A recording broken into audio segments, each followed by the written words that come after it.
They going back and forth. Yeah, well, what if I said something? Come on. Whenever you are. Hey, DDA, I cut my son's hair.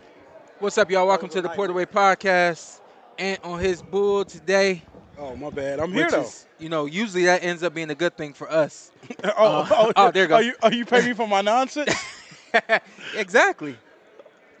Exactly. Welcome. We are here at the Undercard press conference. Also in the building will be David Benavidez and Vosnick as well. What's Vosnick's first name? Alexander Vosnick. Good job, Shawn. Good job. I didn't think you was going to pull that off. I had to find it. Not really, Playing the game with my son and I make him read everything. It's like that. That's where you get that from? Yeah. So we're hearing. We'll start with the BS right off the top. Everybody knows that. Let me find it now. Yeah, you're right. Everybody does know. Yeah, let me look that up. I just think it's kind of crazy and weird. They've been in the ring together, I'm assuming. They've sparred together. I don't know if they did. I can't what's imagine his name? Carmel has been at Mayweather's gym as long as he has, and they haven't gotten in the ring. Carmel Moulton and Tank Davis. You think they have been in the ring, or you think Oh they yeah, haven't? I do believe that they've been in the ring. I can't imagine they have not been. I do believe. I can't imagine they haven't. I'm trying. But I'm trying to look at. So I was telling while we looking around.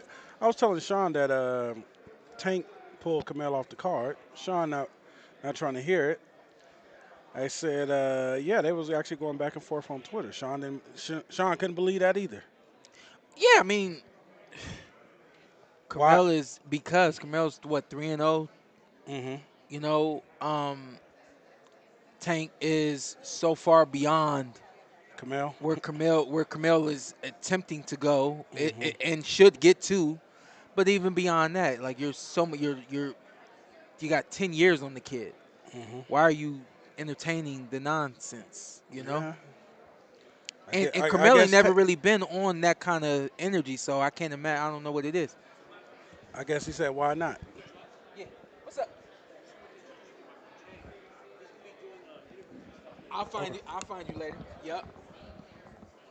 Yeah, it's just a little strange to me is all. Okay, I'm trying. I'm You trying to. trying to locate it? Yeah, I think I got to go to Javante's because I think Javante initiated. Yeah, no. I what did I just say? That ain't never been Carmel's energy. Carmel's a good fun kid but he's a kid and you know what I mean? He's a lot like Tank. Why you think Mayweather got interest in him? Yeah. He's a lot like Tank, explosive, action packed, intuitive, can fight off the front foot, the back foot. I don't hate on Carmel at all, but I just always like to preface the fact that he only has three fights. I would love for boxing to get to the point where before a fighter has a professional fight at all, you know who he is. Mm-hmm. That's the point of abchamps.com, to get people in tune with these amateurs before they turn pro. You know, you know about Carmel because of Mayweather, respectfully. No, I don't. Well, But no, they do. yeah, respectfully, you know about Carmel because of Mayweather. But I'm trying to make that platform, that amateur boxing champions platform, big enough for you to know the other Carmels coming out of the amateurs and also the women coming out of the amateurs well before they turn pro. You know, Yeah, if I say I actually know Camille through Shawn Porter. right, So, right, but right. everybody learn by. Just hopefully, my man Floyd Mayweather can get out of Camille's way and let him actually do his thing. Yeah, I thought that was kind of wild where they, cause Coach Cal wasn't off base. Like he said, hey, there was a point where Tank really wasn't saying much, and y'all wanted him to talk, and that was the fact. But then Mm-hmm. Tank stuck in the jab. That's because Floyd was always talking. See, I'm a team player, man. Well, that's we, our new sponsor. we gotta keep you healthy. That's our new. That's our new sponsor. Yeah, we got to do now. We got to do ads. hey, I almost said something. You see how you hate those? I almost said something else. Why you hate those? But I gotta calm down. The PorterWay Podcast has two producers. We have a road producer and a home producer, and both of them are right here with us right now. Man, So Definitely want to shout out our home producer that has really gotten this up and going, along with our producer, our role producer, DDA. You guys Question: have seen what was the around. guy name that when we first started? It was three of them. What was the other guy name? That was Albert. Yeah, it was Man, Albert. DDA Yeah. was just trying to figure that out. Is he still alive? Yeah, yeah, yeah. Okay, you know, you got to check on people. People It's die every probably day. been a good 365 since we spoke, unfortunately. Oh, But he might not be I'm live. a, I'm a, When the last time you talked to I him? would chirp at him right now. No, he's doing very well the last time we Oh, spoke. okay, all right. Doing I very ain't well. Hafey. Now I got to chirp at him. Now I got to. Man, you got Yo, to we check on had people, man. calls yesterday. I'm good with. Let's get the calls in. Let's start running them. I enjoyed the calls. Listen, when you call in, tell us your name and where you're from, and then we're gonna do the best we can to make it a little bit quicker. We can't spend too much time with one person, but yo, that's won't be. Damn, that's dirty. But let me see it though. I wonder where this all started. I forgot how. I forgot how it started. And then somebody posted and put nope on it. Like, that's dirty. That's just dirty. Yeah, that's how I go. Hey, yo, we wearing the same shirt today. No, we're not. Kinda. Kind of. You got the Watsons on. Yeah. And the muscles. I What are got the Watsons? muscles What are on, too. Watsons at? Oh yeah, I seen one of them. I I didn't see Marcus seen around. Brandon. I ain't seen Marcus. Mm-hmm. Shout out to Marcus. Me and him every once in a while get on the phone, just have a conversation, just be going. So we're going to get the call-in up right now. We're still waiting on the press conference to start. Y'all already know me. I try to be as respectful as I can while they're going on stage. Yeah. But we might tune that down and turn this up depending on how it's going on the stage. Question: me and DDA experienced this. Can't ask Dane. He in a relationship right now that we know of. When you ever on the phone and then you got the phone, your lady say, "Who was that?" I've been there before. I'll be. So what I I do forgot she now watching. is, yeah. Mind your fucking business. That's what I'm thinking. I'm thinking to myself, why does it matter who I'm on the phone with? Jesus Christ. Listen, Hey, one time me and DDA had a conversation.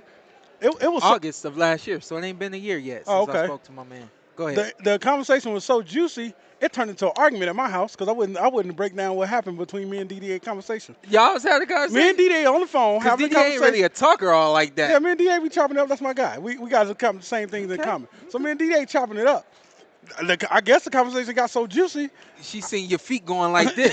You know, you got this laugh, and then when it really get going, your feet start going. Hey man, I wouldn't respond and She say. said, "Who got your feet tapping? Damn it! I want to know." Oh man, yeah, that turned into a whole conversation. Hey, I got called a liar. Hey, it was other friends at the house. She said, Sheesh. "Yeah, it must be nice. Some people lying today." I said, I had to wait till people to leave the house and figure. I'm like, "What's going on? What's up?" You and DDA having a conversation. And I asked you what's going on. You wouldn't say nothing. She said, "It must be nice."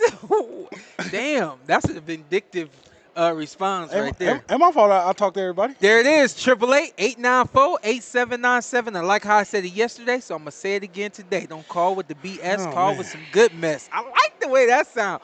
I'm doing the best I can, y'all. I'm trying to improve. You know, been hanging out with the radio What you been personalities. doing? Waking up early? Nah, You woke up early today? hanging out with the radio personalities and, you know. Shout out to Shawn. I called Shawn when I was in Louisiana one time. And, hey, when Shawn answered the phone, I said, "Uh-oh, I forgot it's 2 hours behind."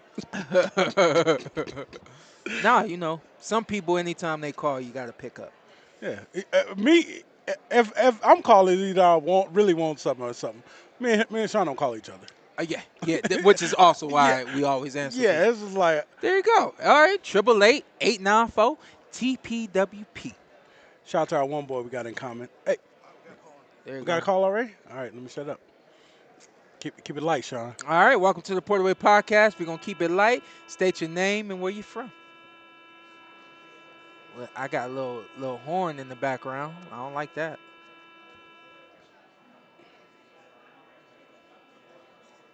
DDA quick to hang up on somebody. Yeah, well, hang up on them. That didn't work out. Was So it, just call right back in. Was it them? Was it them or was it us? Call All back. right, I hear that person. Hello? He said hello. State your name and where you're from. And keep it brief. Shawn Porter. Where we at? All right, that's 2. That's on DDA. I'm not blaming the callers. Callers, I'm no longer blaming you. Do, okay. You know this person calling? Oh, that's me. Oh, I'm like, what's going on? Hello? Yo, Hello, hello, hello. what's up, my man? Where you at? Where you from? Can you hear me? What's your name and where you Yeah, we from? can hear you. We got you, big I don't dog. hear anything. You got us? Hello? Got us? Yeah, can you hear us?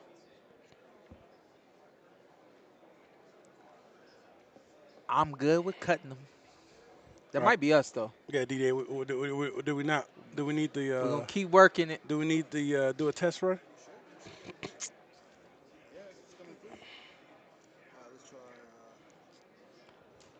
Call Ethan. Ethan knows how. Ethan knows how to do this. Did you watch the game yesterday? Yeah. You ended up watching it, huh? At the end, the last Oh, 2 minutes, is the only thing that matters. yeah. I look up. I said, "Put Luka, get past the Luka." I said, "Luka ain't in the game." Kyrie took the Cleveland shot and missed. Ooh, so they down 0-3. Yeah. All right, cool. Okay. They down 0-3. Yeah, down 0-3. Down 0-3, going right back in Dallas. So listen, I don't Uh-huh. know this guy's name. Mike Perry is calling out Jake Paul, Yeah, and they might be trying to make that fight happen. I don't know. That's supposed to be. You want to come jump on with us? Yeah. Come on. Hello, our producer's coming right now. Come jump on with us. Did you see that though? Yeah. Who the hell is Mike Perry? I don't know who Mike Perry is, but I got to give you the principle. Okay. The principle is I told y'all there's a lot that don't make sense. No. They still going on with the card. They talking about November, right? Okay. All right. Yeah, Right? Whatever. All right. I ain't trying. I want to hate on nobody, and but I do have to. I just want to make sure y'all are aware that I know a little bit more than I should know, and it's just because I'm blessed and highly favored. What's up, my man? Bubba Dub. Get his mic up. Get his mic up right here. We can't hear the guy. Uh-oh. Yes, sir. There it is. Yeah, we go. Bubba Dub, comedian from, hold on, let me remember. I know you from the South. Is it Atlanta? No, Texas. Texas, Yes, excuse me, from Texas. Okay. Been doing your thing for a minute now. Yes, sir. And I would say this is probably the third big fight that you've been at now. Correct. Third or fourth, right? Yes, sir. And so you got your podcast out here too, right? Mhm. Shout out your podcast. The Bubba Dub Show. Simply the Bubba Dub Show. That's what it is. Simply the Bubba Dub Show. And then so who comes through on your show? Pretty much any and anybody. Matter of fact, I've been doing it to where I let my fans come through on the show and get their perspective on certain things too as well. Because we always get the celebrities, the stars, but I also want to get the people that nobody know as well. I thought I was the only one doing that. Nah, I went to a tournament and seen some random folks and was like, yo, call in and this and that time.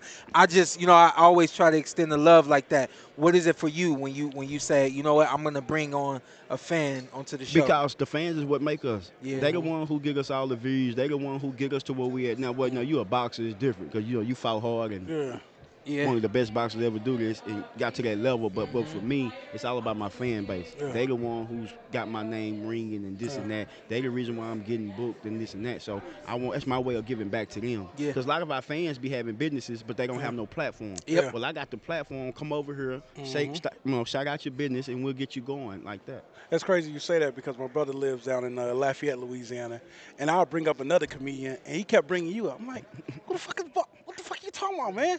But he's like, nah, this is our guy. This is like, people in the South, they don't like you get bigger than the South. No. And then you belong to us. But yeah, now my brother put me on about you a few years ago, and now I started checking out. I'm like, okay, the dude energy is lovely. Appreciate the world needs that, man. And don't lose on national TV. Don't play sports. I'm glad you ain't boxing no more. You would have got lost. Oh, you probably got your ass when you lost to Crawford. No, I didn't. Oh, okay. I didn't get him do a because video on it was a good fight. Okay. It was a good fight. See, one thing about it, you said it like you thought about getting me though. Like he was like, nah, I wanted to, but it was a good fight. No, if it wasn't a good fight, I would have got you. I would have got you. Like I don't hold back on that part. I love that. But it's not personal. Yeah. But it was a good fight, so I didn't get you on that. Now the Wilder situation, I had to get. He wild out. He wild out. I had to get fame. And not get he done. Us a lot of boxers do great things. Oh yeah, 100. But it's one thing to get hit and look for your Airbnb keys. Oh yes. It done something to my soul. It did something to my soul too. I was like, damn. He went as soon as I seen him go in the circle, I said it's a wrap. Yeah. It's a wrap. I knew that too. Yeah. So I had to get him because I had talked a whole lot of trash. Uh-huh. About that he was back finna win again. Yeah. And bow. Yeah. Set me back. Hey, Lost $200. What happened with Haney and Garcia? That too. Because I'm always gonna try to ride with the brother. Yeah, I'm yeah, just being real. Just being real. That's what it is. Just being real. That's natural. And then soon as the fight happened, like 20 seconds, he got hit in the jaw and he was looking for his AirPods. Yeah. I knew he was in for a long night. But let's give credit to Ryan. Yeah. Put the time in. Yeah. Devin, we all know Ryan got that left hook and he didn't block it. So you get everybody will make me think who's training you. And I'm not a boxer, and I know that. Yeah, Like, this is sitting at your punch. Yeah. I'm taking that away from you. Yeah. Like Tank did. Yeah, you're not finna hit me with that. Oh, I gotta ask, how would you have taken that punch away from Ryan Garcia? How I would have took that punch around. I've been stepping on his shoes. He wouldn't have had no power. Every time he get ready, I'm stepping on it. Stepping on his shoes. Every time stepping on his foot. So when he do try to hit me with it, it really ain't that much power into it. Yeah, because he can't shift the. Hey, the now body weight. I just want to keep going to fights. What about Earl Spence? I like Earl, man. He No, I'm talking about I got fight, him. I got him good. Okay, what did he lose? I need to. No, he got hit everywhere except the bottom of his feet. Damn. You seen that? I did. And I think, me in hindsight, because I laugh and joke, but I think about hindsight of things, I think his equilibrium was off. Yep. And if that's off, there's nothing you can do. But he going to come back this year and redeem himself. I hope he really do. do think Earl going to come back and redeem himself I said, this you year. know what? And for me, the thing is time off. That's always when you have that kind of fight, you need true time off, and it ain't time to lick the wounds. This is that kind of punishment. Your body has to recover from it. And my thing with Earl moving forward is once you get the time off, make sure you get checked out with multiple doctors and get multiple professional opinions to determine whether or not this is healthy for you anymore.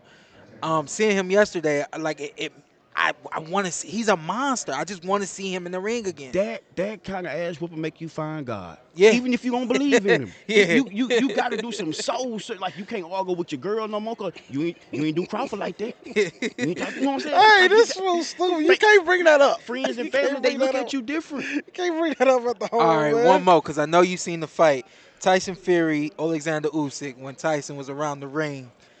I know you saw that one, right? I saw it, bro. That was a little unreal to me. I was like, yo, how is he still up?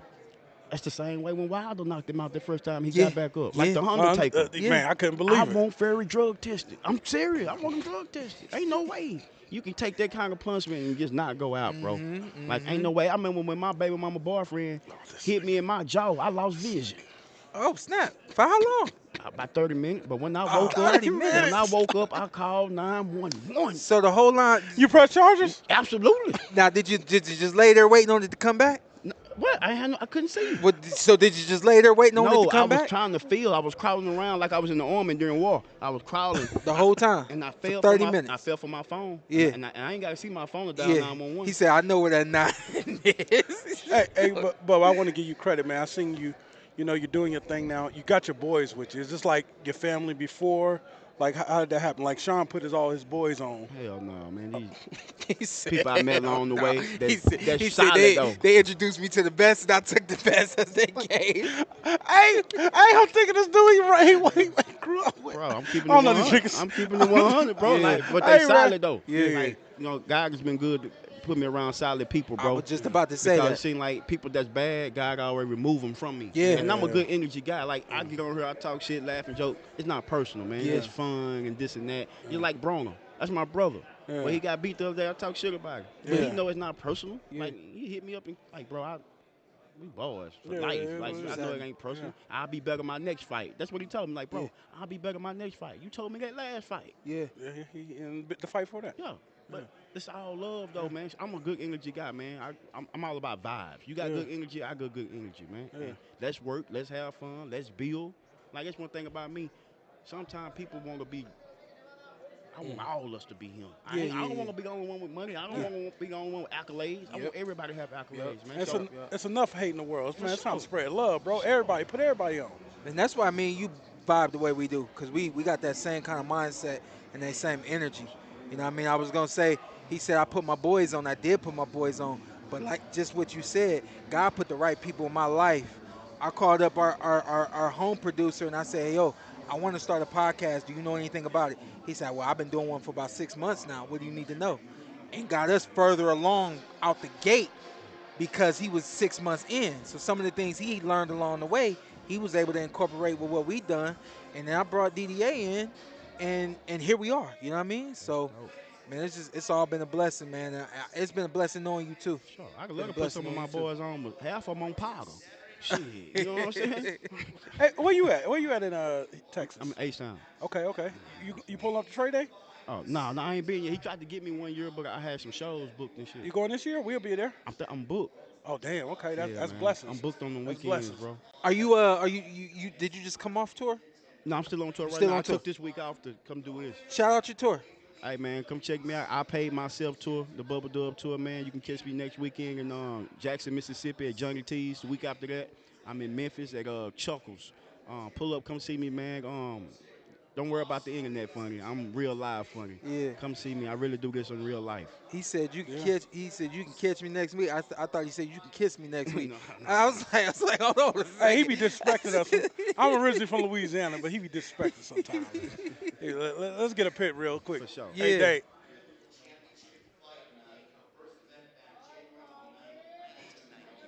Also Premier Boxing Champions, born inside this arena back in March of 2015. We're gonna go to the stage real Many quick for you memorable guys, and fight then nights as they and round it up, we'll icons come in back the over sport this of way. boxing who have competed here at the MGM Grand. You are going to see on our undercard for the pay-per-view, we have unbeaten rising star in the super lightweight division. It'll be Gary Antoine Russell going head-to-head against Alberto Puello, that for the interim WBC Super Lightweight Championship of the World. Both men are undefeated. Plus, we will have WBC Middleweight Champion of the World from the Dominican Republic, Carlos Adames, going head-to-head against the U.S. Olympian Terrell Gausha out of Cleveland, Ohio. Also a part of our Amazon Prime prelims. Also, you can check it out on the PBC YouTube page. We have Elijah Garcia matching up against Kyron Davis, that in the middleweight division. Also, former world champion Mark Moxayo goes head-to-head against Mexican contender Eduardo Ramirez in a 10-round super featherweight clash.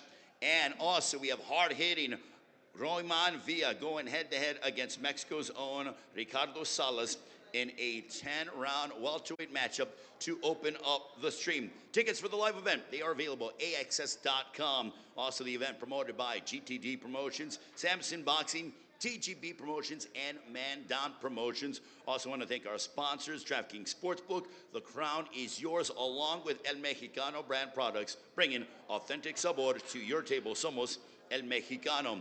I want to acknowledge the president of TGB Promotions. He is somewhere here, does a wonderful job as always. Mr. Tom Brown, ladies and gentlemen, who is here in the ballroom. Round of applause for Mr. Tom Brown.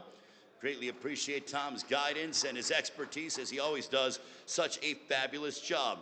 Now let's meet the fighters. This will open up the stream starting at 5:30 Eastern, 2:30 Pacific time. This man with a record of 19 wins, 2 losses, 2 draws, 14 wins coming by way of knockout, trained under the guidance of Isaac Cruz Sr. from Mexico City, unbeaten in his last 5 outings. Ladies and gentlemen, here is Ricardo Salas. Ricardo. Ricardo, si te podrías sentar al podio, por favor.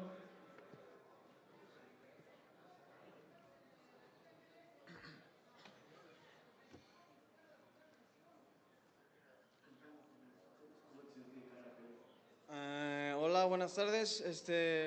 Pues muchas gracias por la bienvenida. Me siento muy contento de estar aquí, muy agradecido con mi equipo de trabajo, Isaac Cruz, Sean Gibbons, Manny Pacquiao Promotion, y muy contento de estar aquí en mi primera pelea en Las Vegas. Well, thank you so much for having me here. I'm really thankful to be in Vegas right now for this great fight. I'm thankful with Isaac Cruz, Sean Gibbons, and Manny Pacquiao Promotions, and I'm looking forward to what's going to be a great night. Thank you. Gracias. Muchas gracias. All right, greatly appreciate it. And his adversary, Royman Villa, is unable to attend. We look forward to him being at the weigh-in tomorrow. Now, ladies and gentlemen, let's transition to our next matchup on the stream that starts at 5:30 Eastern, 2:30 Pacific time. This man with a record of 28 wins, 3 losses, 3 draws, including 13 wins coming by way of knockout. He has taken down a slew of contenders in his career, going back to super featherweight after challenging Isaac Cruz at lightweight back in 2022. This man is never in a dull fight whatsoever, always brings his best, and will no doubt be looking forward to his showdown on Saturday afternoon. Ladies and gentlemen, please welcome Eduardo Ramirez. Thank you for calling.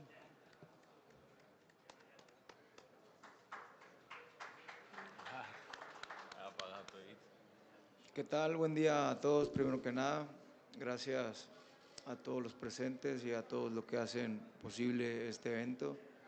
Y pues nada, que estoy listo, estoy preparado, estoy ansioso de que se llegue el día de la pelea para demostrar todo lo trabajado durante toda mi preparación, y estamos listos y al 100% y bastante motivados.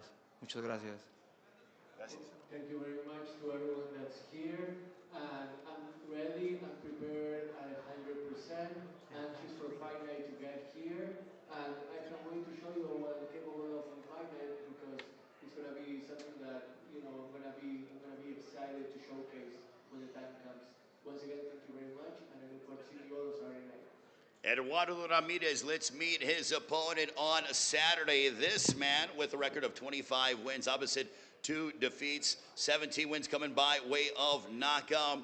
He comes to us from Bohol in the Philippines, now training in Southern California.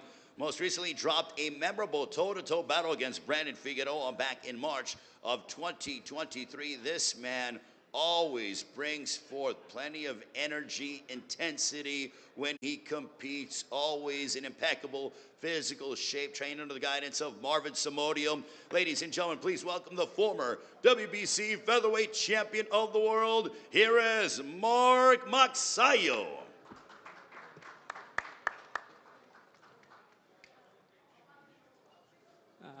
Good noon, everyone, and I'm here to present my in the Philippines. I'm very excited for this coming fight. First of all, I would like to thank. All right, y'all, we back. Listen, you already know me, man. I like to give the respect to the stage, but right now we got to give the respect to the man right next to me. Legend. James Lights Out Tony. Welcome to the PorterWay Podcast. I feel like this is your first time on my show. On your show, yeah, and I'm very appalled about it, because no, you're you not. should have been called. No, you're not. You're not you should have been a call. You're not appalled. You don't even know what the word means. Okay, you're right. How you feeling? I'm feeling good, man, 100%. Yeah. Yes, sir. You got a show now. You got a podcast? Yeah, Punch That Pros, baby. Punch, what's say one more time? Punch That Pros. Punch That Pros. Yes, sir. Yeah. On YouTube? Right now on YouTube, but okay, I'm looking it up. It's coming. It's getting slow. It's me and Doug Williams. Oh, and Doug Williams. Okay. Actor. Yeah. Comedians extraordinary. Yeah, very familiar. We've had some quite a few guests on as well. Yeah. Okay. And then I'm coming in. I'm coming in. That's the biggest right there. Yeah. Waiting for Shane, Sugar, Shawn, Showtime, all that. Yeah. More. Yeah. You, Porter, come on the show. We're going to tighten it up. Yeah. Listen, tell me what you think about Tank Davis as a fighter. Oh, man, Tank. Man, I love him as a fighter. Yeah. Real talk. He action. All action. Defense, get work a little bit. But for that power. Does he remind you of you at all? Dangerous. Yeah. Very dangerous. Yeah. Like as I asked you that question, I was like, there's no way you don't see a little bit of yourself. I'm very angry. He fights angry like me. Yeah. You know what I'm saying? He fights very angry, and I love it. Yeah. You know, and the thing about it, he's fighting everybody. Yeah. No ducks. Yeah. Like Shawn Porter, Showtime. Hey, let me tell everybody, this guy, he does a great job on the show. We always take the low road. He was a great fighter. He fought everybody, man. I really appreciate you. I love watching you. Thank you. Real talk. Thank you. And I know you're a big fan of Terrence Crawford, too. that's my dude. Man. Yeah, that's no. my dog. Yeah. Best fighter in the world right now, period, pound for pound. Yeah. Number one. Yeah, I give him number one. Him and this man, that monster, that was number two. Yeah. You think he gonna retire undefeated? Who? Terence Crawford. He is a possibility. Yeah, big possibility. Where did Lights Out come from? What was the first nigga you knocked out? And it was like, damn. That's Lights Out. Well, look. I was when I was fighting amateur. I was just knocking everybody out, seriously, as a kid. And then one day me and my trainer, Greg Owens, rest in peace, we was saying my names, right? And I was like, too sweet. He like, bump that. You ain't got no soft drink, you know, and all that. That's it. How about icy? He like, yeah. He said, you ain't a little drink. So then he said, I got one for you. I said, what is it? He said, Lights Out. I said, hell no. You ain't like it? Hell, hell. But you was hating on him, though. Yeah. So I So I said, you know what? Well, yeah. So as I'm fighting in the amateur circuit, I mean, knocking heads off everything, and it just stuck. Everybody come up here, lights out. It just stuck. So you had Lights Out as an amateur. Yeah. Most fighters don't get they ring name until they turn pro. Damn. And I had Showtime for a long time before I turned pro too. Right. So it's always been Lights Out for you. Always for 37 years. Favorite part of boxing? Damn. My favorite part of boxing is sparring. Hold on. I never heard nobody ever say that. Cause you the sparrer, you don't run, or that was your thing. Look, everybody stabbed me around with some bullshit. Okay. I ran twice a day, every day, because I was always heavy. Why people say you ain't run? Bullshit. But you was known for sparring though. I sparred 15, 20 rounds, Yeah. 5-minute rounds. Yeah. Every day. Okay. See, Monday through Saturday, I'm boxing every day. Whoever. Heavyweights, lightweights, your mama weight, whoever. Yeah. Sean said he missed the crowd. What you miss about the sport? Man, I miss the crowd too, but you know what? Listen, I love fighting. I love fighting. I love money. I'm a fighter. I'm a fighter. Yeah. And money comes, but hey, whenever I get a chance to knock somebody's head off, I love it. Outside of Terence, who are some of your other favorite fighters right now? Tank, David Benavides, yeah, Ratio, the little Japanese guy, Anuki. Yeah, Inoue. Where? Inoue. David Hard. Yeah. Man, anybody who knocks people out. Yeah. All that boxing shit is for the birds. Oh, I gotta ask you. I know it's past, and we try to let it go. Ryan Garcia, Devin Haney. Obviously, we know it's been some drug situation right there, but the first knockdown, because you say I like seeing anybody get knocked out. So the first knockdown, like what were your thoughts as that fight was going on? I'm be honest with you. Before the fight, I told everybody like, what are your thoughts on the fight? I said, if Haney runs in there on him, he'll get knocked out. And what happened? He ran in on him. Yeah. Got slipped. Got clapped. Yeah, got clipped a couple so times. I knew it was gonna happen. So I didn't know it was gonna happen. I said it was gonna happen. Yeah. And what happened? Boom. Yeah. And I don't know about the drug situation because it's hard. You never know. And he did it in New York. I had a problem with New York too. So when it came back on me after 2 months, I fought it. Yeah. I had surgery on my boxing tricep. You know what I'm saying? Yeah. I told them I'm still taking medication for it. Yeah. I did not want the fight to go away. Yeah. So I took the fight. Yeah. It wasn't no harm done. Yeah. I wasn't trying to. Yeah. And I was on steroids. You saw my body. It would be the worst chemicals you ever seen in your life. You feel me? But it was my on talent alone, I can beat anybody in the world. Yeah. My talent is so, look, difference between me and everybody else on this planet, period. True story. I was born to fight. Yeah. Everybody else was taught to fight. That's different. Yeah. That's the whole difference between me and everybody else. Yeah. I was born to fucking fight, period. Yeah. people. Boom. The main and the co-main, David and Tank, born to fight. Terrence, born to fight. Yeah. You, born to fight. Shout out the podcast one more time. Hey, Punch That Pros. When do y'all drop? Once a week? Right now, once a week, every Thursday on YouTube. On YouTube with Doug Williams. I'm looking forward to seeing Williams. it. And I'm looking forward to coming out there being on the show. I can't wait for you to have on the show, yeah, man. Because you going to light it up. I'm telling you. Come on now. Always. Lights out. The champ is in the house. I appreciate Keep you. it show number one. Yes, period. sir. Yes, sir. Until we get there. Yeah, there you go. I ain't mad at you. Legend. Thank you. Nice to meet you, man. We'll talk to you in a minute.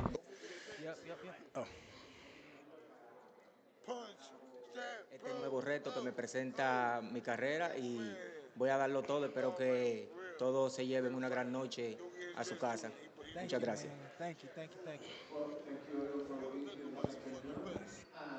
Once again, I want to thank God, first of all. I also want to thank A.K.A.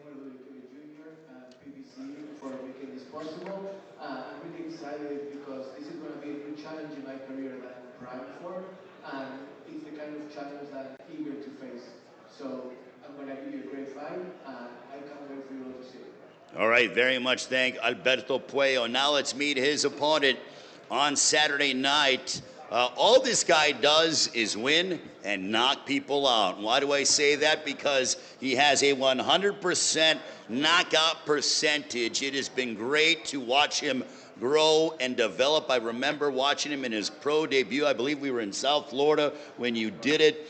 And he's very much a proud member of the Fighting Russell family, trained under the guidance of his brother, the former WBC featherweight champion of the world, Gary Russell Jr., as he is a 2016 United States Olympian who has some impressive wins over the likes of former champions Victor Postol, Francis Bartholomew, having most recently knocked out the previously unbeaten Kent Cruz in the first round last August. Very proud of where he's from, Capitol Heights, Maryland. Ladies and gentlemen, please welcome the undefeated Gary Antoine Russell.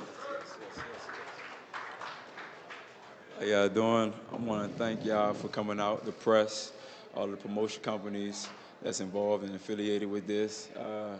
You all make my profession more exciting.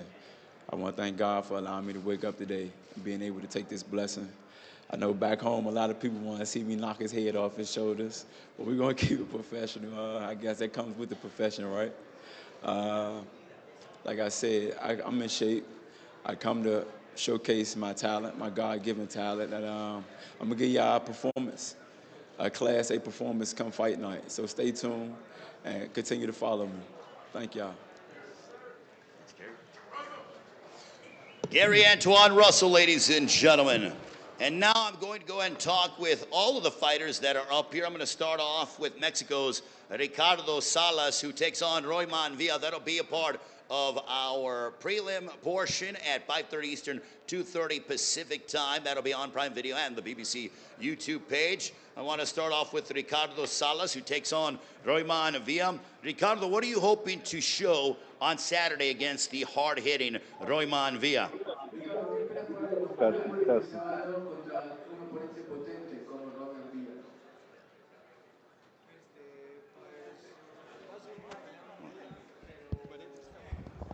Can you hear me?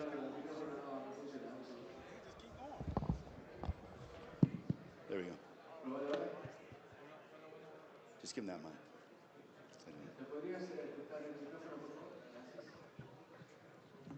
Sí. Bueno. Sí, va a ser una pelea dura, pero venimos bien preparados para la decisión corta o larga. Vamos a salir con la mano en alto este sábado. Look, we're going to be prepared for whatever comes our way. Whether it's a short or a long fight, we're going to go with the objective of leading with our hand raised, and that's all that matters. 5-fight win streak. Can you tell us about the momentum that you feel heading into this matchup against Royman Villa? Contás con una racha de 5 victorias consecutivas.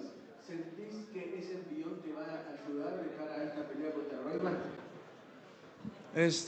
Pues como ya lo dije, vengo bien preparado.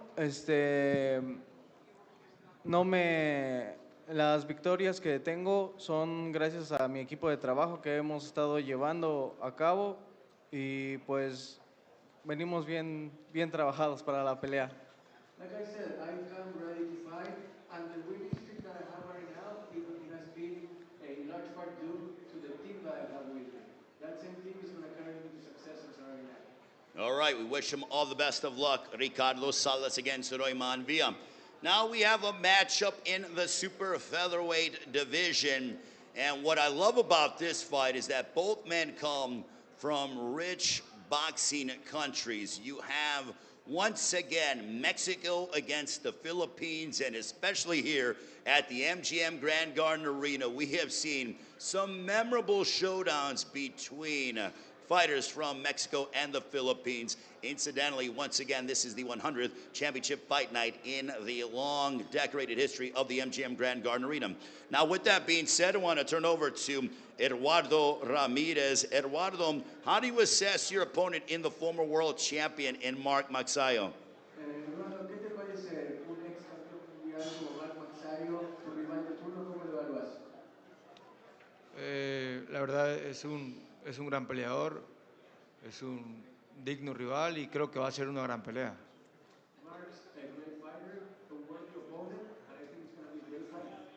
Where do you feel that you have the advantage in the matchup?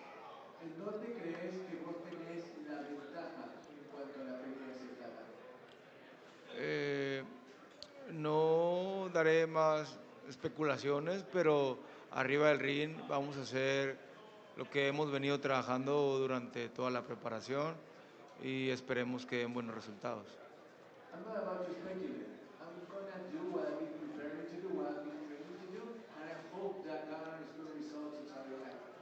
Does the rivalry between Mexico and the Philippines mean anything to you? ¿Significa algo para vos lo que es la rivalidad histórica entre México y las Filipinas en el boxeo? Claro que sí, a nivel mundial y obviamente para todo México, me imagino que al igual para Filipinas, y es un orgullo estar representando una guerra más México-Filipinas. Of course, it's a world-class, worldwide rivalry where both people in Mexico and the Philippines are excited to see it happen once again. In my case, I'm going to try to represent my country with pride and make it come out on top once again. All right, Eduardo Ramirez, Martin Butter, our outstanding translator. Mark Magsayo, for you, does this rivalry mean anything to you? You're a very proud Filipino. You are obviously trained under the guidance of Marvin Samodio, also Filipino as well. But there have been some legendary moments with Filipino fighters, specifically the great Manny Pacquiao, inside this arena. Does this rivalry mean anything to you? Yes, it's mean everything to me because Pacquiao before and Barrera and Morales is a great fight. So I made my history in boxing too, in the Philippines versus Mexico. What are you hoping to demonstrate on Saturday as you collide against Eduardo Ramirez? Sorry? What are you hoping to show? I'm gonna give him a good show and a good fight because I know Ramirez has been preparing for this fight. Me too. I prepared for this fight since December, so I've been 1,000% ready. Also, in a perfect world, how does this fight end for you? Sorry? How does the fight end? There's gonna be a knockdown there, but I'm not gonna predict how many rounds. Like, I'm just gonna do my fight. It's 10 rounds. It's a great night. Mark Magsayo predicting a knockout. I'm going to go back real quick to Eduardo Ramirez, and then I'm going to work my way up the card. But Eduardo, he's predicting a knockout. Your thoughts? Yo digo lo mismo. Okay. Well, let's go. Doesn't sound like there's going to be a need for the judges in that one. And Mark Magsayo, Eduardo Ramirez. Now let's move into the unbeaten middleweight contender in Elijah Garcia taking on. Come on, get ready to do your work. What you doing? Now I'm looking at your message. Oh, okay, my bad. All right, y'all, we back with the man himself. I'm gonna move this just a little bit so we can get that a little bit closer to you. How you feeling? I'm feeling great, man. I'm having fun. Yeah. Usually, I don't get a chance to do the media role. You Yeah. know what I'm saying? So, Tank, you know, I take his obligation to get our story out there and to how would you sit there and say, look on the outside of things to see in the inside? I saw that yesterday. I feel like I maybe it's because I know you, but I felt like what I saw on the podium yesterday was a little different from what I've seen in the past. Seemed like you were trying to actually have some fun with this. That too, but again, you know how when you know a guy since he was little growing up, and you look at the fights that y'all been in, I'm looking for that fire. Yeah. Looking for what you've seen over the years. Because you said it a couple of times yesterday. Through 28 fights, 29 fights, we still haven't seen. Y'all haven't. I've been saying y'all that. Ain't seen what I know. Right. So see, you understand. Yeah. And you notice I said that. I say the East Coast coaches know the real Tank. Yeah. Like when Tank fought for Draza, everybody was like, oh, he gonna get smashed. But all us in that world, it's like, yo, y'all don't know who y'all dealing with. Get what I'm saying? And I keep trying to just say, you got to keep challenging him. Yeah. Keep challenging him because I know the best hasn't come yet. Yeah. And this camp that we was just in coming off of Ramadan, he made his shahada, meaning his declaration of faith for being a Muslim. Yeah. That got me. Yeah. I never thought that he was going to do that. Yeah. Because, Kenny is Christian and I'm Muslim. And he said to himself, I think about when he would get baptized. You know what I'm saying? I say, ain't nothing wrong with that. That's what you want to do. Let's do it. And I understood what he was going through. He trying to find his peace. Yeah. And you think he's trying to find where everything he has, where it's come from? Well, I think he just want peace. Yeah. He want peace, and I know when he get in that ring, yeah, he's at peace. Yeah. You know that, Shawn. Yep. He's at peace. I mean, stuff that I see him do and how he move and how he pay attention to so much stuff. You could be talking in the corner and he's right on you. Yeah. You know what I'm saying? He can see what his mother doing, somebody fighting up there. And I was like, yo, how did this dude do all that? That's a fact. And we was in camp and the guy was sparring. And I said some things to him to see that connection was still there. And he locked in and the room got quiet. Yeah. And everybody, and Kenny looked at him and said, yo, shut it down. He said, yo, I don't know how y'all connection is, but man, it was so, and it gave me a chill. Yeah. Like I said, yo, I need somebody to really push you, because I know it's some more there. Yeah. It's funny you say that, Coach Cal. I say this to everybody that says, well, if he can't land the big shot, what else he got? I said, we haven't seen the best Tank. He's a boxer. He's a technician.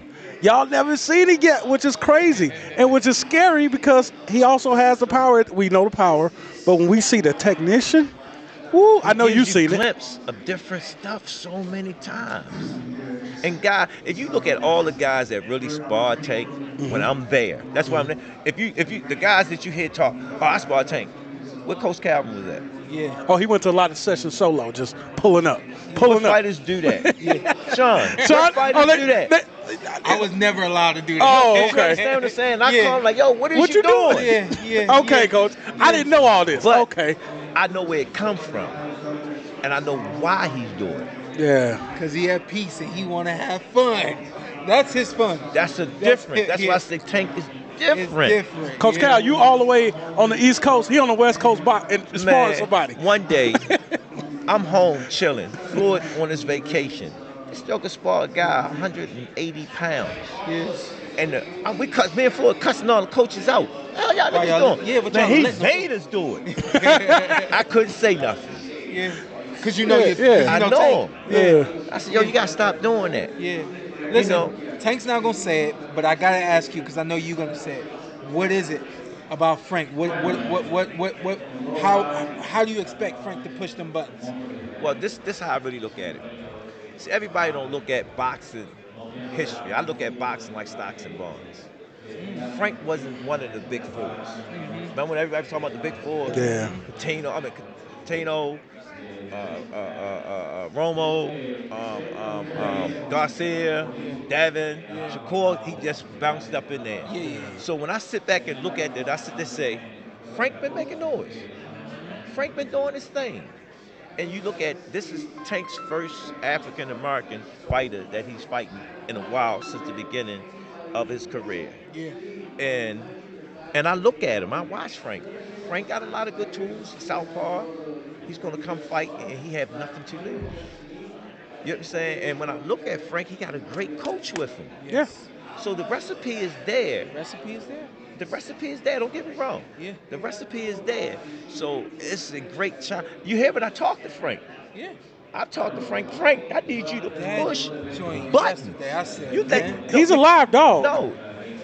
That's what people don't understand. So I want the world to see, because all this chatter, oh, I'm going to do this to Tank, I'm this, I'm that. I need somebody to really show you, to bring it out of them. So when they see it, just be quiet. Just wait till the contract come past your desk and sign it. Don't even mention his name until you sure this is what you want to do. Yeah. Do y'all get into a point in the corner where y'all said, all right, we're going to turn it up now? No, right now I just let him. I'm going to tell you, this is how I am in the corner. I don't like seeing Tank get hit. Tank know how I am. Tank, Leonard witnessed something last night. He said, yo, you unreal. You know what I'm saying? I'm different. I'm from the streets. Born and raised from the streets. And I tell him all the time. I said, they said, you ain't gonna ask a nigga what his weight class is if he hits you in your mouth. Yeah. I said, listen, yo, when it's time, I don't care who he is, you gotta go. Win, lose, or draw. Yeah. Go all the way to the finish. Yeah. So I'm just waiting. I'm just waiting because I know it's more there. I know it's more there. I know it. You know, it's crazy you say that. I remember playing sports. My dad, being a bigger kid, they said, hey, he can't play with 6th graders. He got to play with the 8th graders. I'm like, my dad like, you ready? Yeah. I'm like, nah. He like, you my son. Yeah. You ready? He know it. Yeah, it's like, you got. So you understand what your dad understands. Yeah. You know it. Yeah. I know what I got. Man, that, like I said, it gives me chills because I'm seeing my body of work is being performed through him. Last thing, Coach, and I'm going to let you go. I know last time we spoke, you were working on a story. Yeah, we're working on the story. We're working on how we get here. Yeah, is it a documentary? It's a documentary. It's the name of it is How We Get Here. You're going to see the trailer drop and whatnot, where it talks about our ups and downs. Our story is what we go through as African Americans, brown skin, I mean Spanish too, in this boxing world. And Shawn, you know, you go through the ups and the downs and the downs and the up, and there's so much pressure on. But we're just human beings. Yep. We're just regular people. We just here to perform what we are good at. Yep. And sometimes people just beat us up, not understanding that was that moment for that moment. You know, I just recently got in some trouble that I didn't even do nothing. I'm fighting to stay out of trouble. You understand what I'm saying? And I get in trouble, but when I went in, my whole mentality had to change. But my Lord let me see something. My work is bigger than just in the gym. It's outside the gym. How can I take and help the youth that's in the streets? How can I give them something to stimulate their minds? So the only thing I can figure is the stories that we've been going through, that we talk to, that is going to show them, man, I can make a difference if I just put my mind to it. Amen. Our stories are our testimonies. Our testimonies deliver others from what we... That's what it's all about, what bro. They could go through. Yeah. And it's a guide to help them make it through. It's a moment, Coach. It's people praying for your problems. It's one of those things in life, man. Things come and go. It kind of is what it is, man. Like, I give myself a 10-minute rule. We went on vacation. Coach Cal, I get back home, somebody broke into my car. Oh. My girl, mom stressing about it. How Anthony feeling? Oh, he's over. Yeah. I was like, what, I'm going to cry about it forever? It is what it is. Listen to Situation's over. I went to the fight with Brenagh. And me and Mike was like this. Mike was like my confidant. Yeah. I'm not lying. Your dad. Yeah. We came up together. Yeah. I was the baby. Yeah. Okay. No, I was the baby. Yeah. I was the guy looking up at them guys. Yeah. You know what I'm saying? And I had a chance to work with A.B. And I've been praying for that for years. Yeah. I ain't lying because A.B. still got something in him. He do. A.B. still got something in him, yo. And you know, when you got a guy like A.B. coming to work with you, you're going to say, oh, you know, he was a champ. He was this. And he came to me, and I said, A.B., this is how we're going to do this. You came to me, just like they called you. You get the saying? Just give yourself to me. I don't care what you do outside of this gym, you bring your ass to work. And to see him humble himself and came to work every day, and he seen my other youngins that was around Tank. He said, "Yo, I'm around some real niggas." Yeah. And he fit right in. And it was times in camp when Tank was like, "Oh," and he said, "Yo, you got the best coach in the business, man, and he love you." Yeah. When you lose that, I think they're related to Tank. Yeah. So when you lose that, it's like you lost everything. Just walk with him. And Tank and us, we did this thing in Spawn. Tank would get with the guy that we got for AB to be the coach for him, and I'm coaching AB. That's what's happening. That's what's And happening. AB was smiling every day. He was happy. Yeah. He was happy. I got a feeling he got another one up in him. Yo, that's what you were saying. Yeah. If I'd have had him longer than what I had him for, so that tells me something. Yeah. That tells me something. Stay next to him, coach. Hey, Stay next to him. text me. Stay If I next had a to him. chance to show you, I'll text. Yeah. You say, hold up, this ain't AB. I tell people that all the time. That's why I said on the last show, I said y'all wouldn't believe. We had him on the show, you know? and out of respect for Shawn, he showed a different side. Yo, which man, I like. yo, listen. When you hear me talk about AB, it's just like I'm talking about Tank. Yeah. Yo, that guy, one of a kind. Absolutely. Absolutely. He's here for a reason. Yeah. His journey that he went through is for a reason. Yeah. But he's still here. Yeah. And you would have seen that crowd walked him out at that fight. Yeah. You'd have been, oh my God, it was just like he never lost a step. Yeah. And he came to the corner to me like, "Coach, I can't throw my hand. I can't." I said, "AB, I understand that. There ain't no such thing as pain right now." Yeah. And you see how he turn it up. Yeah. I can't be mad with I'm him. proud of you, coach. No, thank you, man. And we'll see you a little bit later. Yeah. Thank you for your time. No, thank you for your Yes, sir. time. Blessings, Appreciate man. it, man. Love to be in your Appreciate it. presence. Coach Calvin Thank Ford, you, man. everybody. Giving life lessons. Yes, That's what sir. it's all about. Yes, it is. I got you. Thanks, man. Oh no! Wait! One more thing. Oh, you got a question? No. One more thing. Okay. So, my apologies. You have a show. Yes. Sorry. So shout out to It's your called show. the Rise Podcast. Yes, I follow it. Yeah. Y'all Hey, be kicking it. dude. Hey, Yeah, shout out to your boys, hey, yeah. Hey, man. My man, Smoothie King. Yeah. Joker funny as Y'all be shit. kicking Yeah, that's it. my guy. Yeah, and just talking about what's going on. We try to share the light. And that platform is for everybody. Yeah. That's what it seems That's like. what it too. is for everybody. It That's ain't what about seems boxing. I'm about to change that. I said, yo, let's bring some women on here and talk about some women's stuff. Yeah. And you took our idea. We was gonna do that first. No, because guess what? Everybody can do it. No, let's do it. Yeah, everybody Let me can do explain it. something to you about that, because as African Americans, we go through different trials and tribulations with women, and women go through it with us. And we start talking about it and start a dialogue between the Nixons. That's how you change. Yeah. Is our side, they side, and it never. But once they start, they go, I know why he's thinking that way. Yeah. Coach Cal, the Rise Podcast. You guys releasing the episode every week. Yeah, it's called It's Bigger Than Boxing. Bigger than boxing. Yeah. No, that's the doc. Yeah, that's the the doc. doc. Is No, our doc is How We Got Here. I'm sorry, our doc is how we got here, Yeah. and the podcast is the Rise The Rise Podcast. Podcast. Yeah, and we got a series that we do is Bigger Than Boxing. Okay, got you. Appreciate you, sir. Appreciate you, Yes, man. sir. Yes, sir. Blessings. Blessings. Thank you.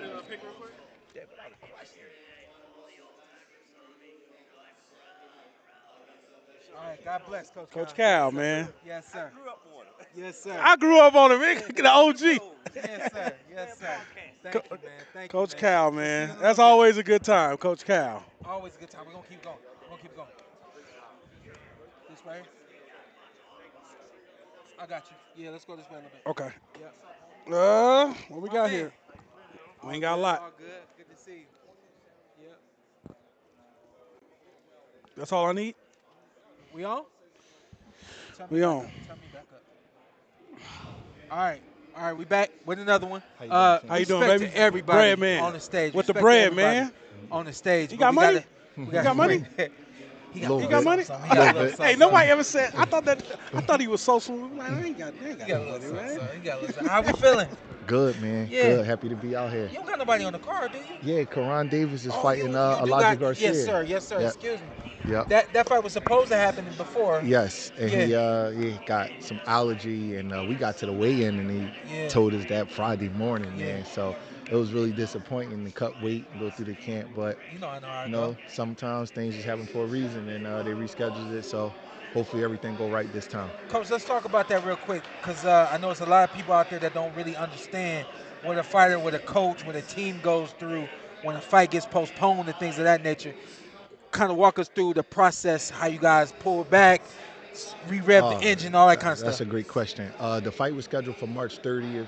I know it was tough because, like sometimes with my fighters, I'll like float them the money for camp until we get to the fight. And it's massages, is cryo chamber, is your nutritionist, sparring partners, costs, so it was very disappointing. I'm like, somebody got to give me something, you know what I mean? I didn't train to spend money. I trained thought he was going to eat it. You wasn't out there. He ate it. He ate it. Okay. He ate it. So, he ate it. I said, you ain't out there like that, Coach. Don't let him think you like that. Yeah, no. I ain't trying to believe it. Ain't Karan's fault, but right. We didn't go through no camp because he didn't do anything wrong. Right. And I'm not blaming the other kid because things happen, and the kid's undefeated and he don't want to get in the ring and not be 100%. But as we know, at a certain level, everybody get in the ring with some kind of ailment. It's something that's going to be wrong with you. So, that was disappointing. Let me cut you real quick and say this.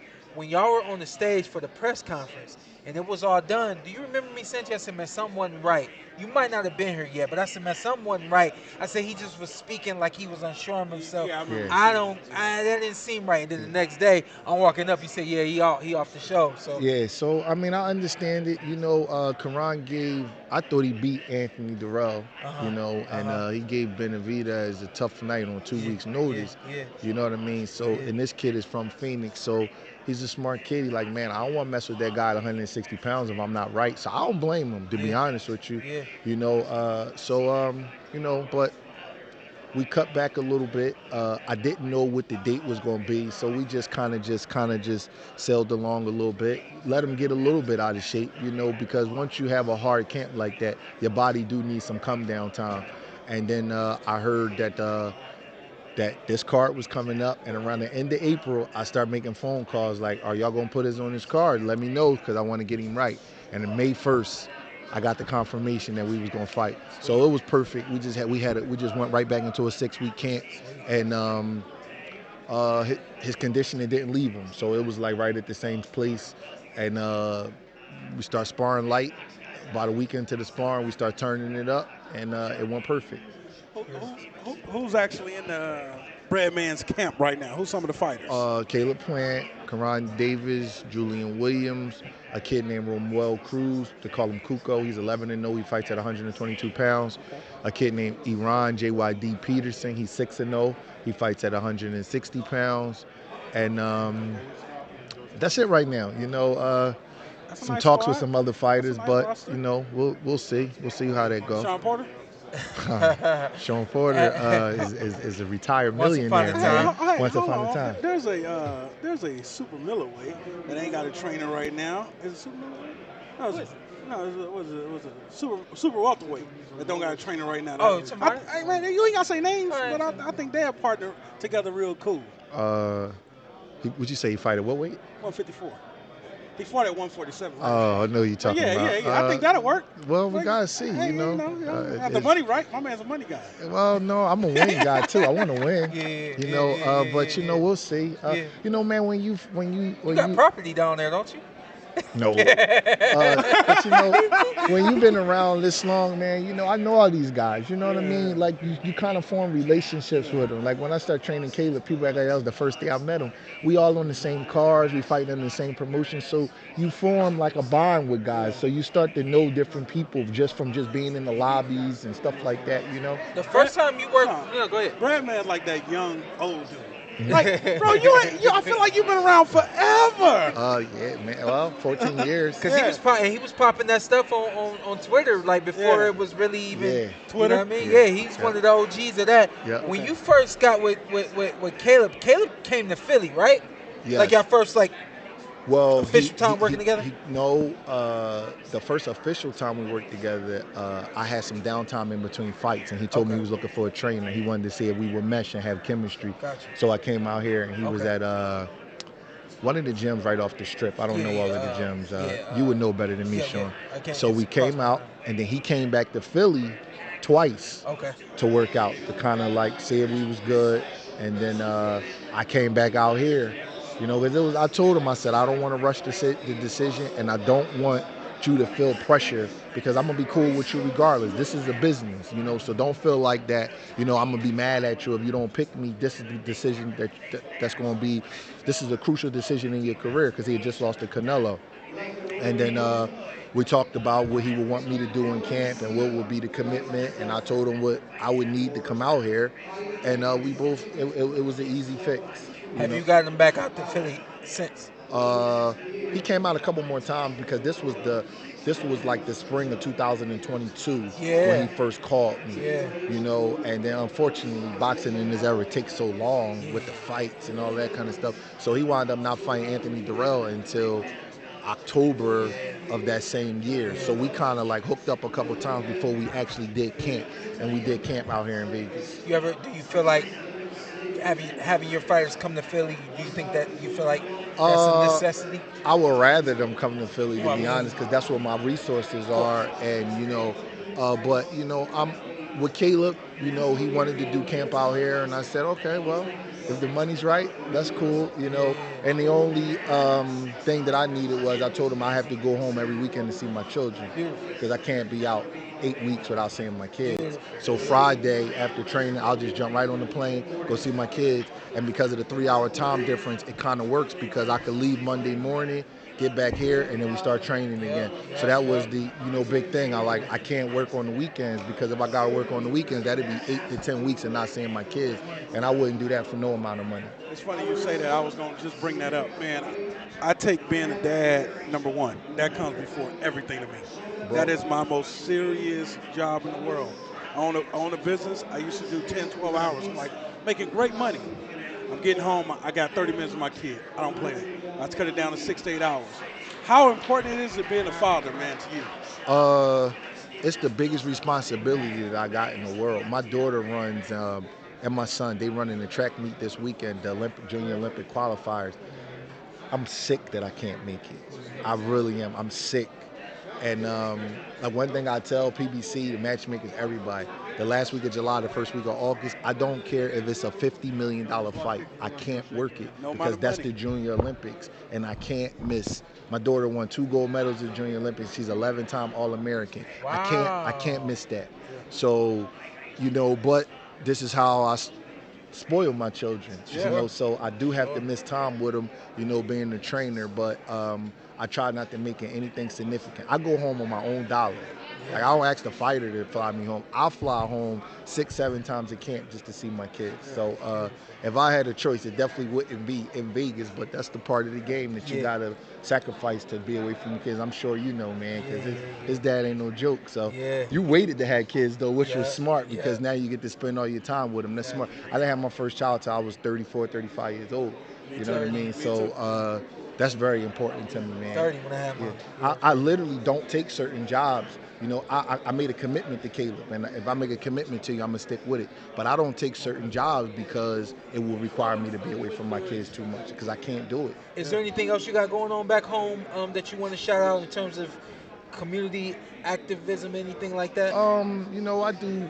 I help out, you know, with my kids, like their different sports teams. So that's, you know, between me making money off of real estate and then I have to be in the gym with my boxers, you know, spend time with my kids and like their teammates. I like help. I go to all of the games when I can. I do a lot of that. I don't even commit to coaching full time because I never know when I'm gonna get a call because a fighter's schedule, this ain't like football where you know you're gonna play every Sunday. So I tell them when they, you know, when I gotta help out with the coaching, like I may gotta leave for a couple of weeks. But that's pretty much what it is, man. I spend so much time. That's all I do, man. It's just in between fights every day. Me and my son go shoot hoops. Me and my daughter go to the gym, work on their leg muscles, work on their core. Like that's just pretty much all I do, man. Just be with my kids all day, man. That's funny. I told my lady, I said, these little suckers got the life. I wish I had my dad. Yeah, man. But hey, that's what it's about. I don't even play basketball. I literally go to the gym and make my son shoot 500 jump shots. All I do is rebound and pass him the ball, bro. And I love it. It's like I love it. It's like the coolest thing in the world to me, I said man. no amount of money is worth when I come through that door and he runs to me and say, "Daddy, you can offer me $1 billion."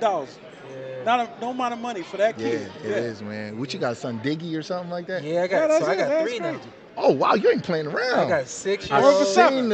seen the little guy that you called Diggy. You was feeding him French fries Diggy. on. Okay, he's the oldest. He's the oldest. Okay. And then almost 4, Adonai. We call him Pooh Bear.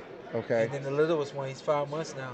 Oh wow, you got 3 boys. That's I got 3 boys. Okay, that's congratulations, man. That's awesome, man. Thank you, man.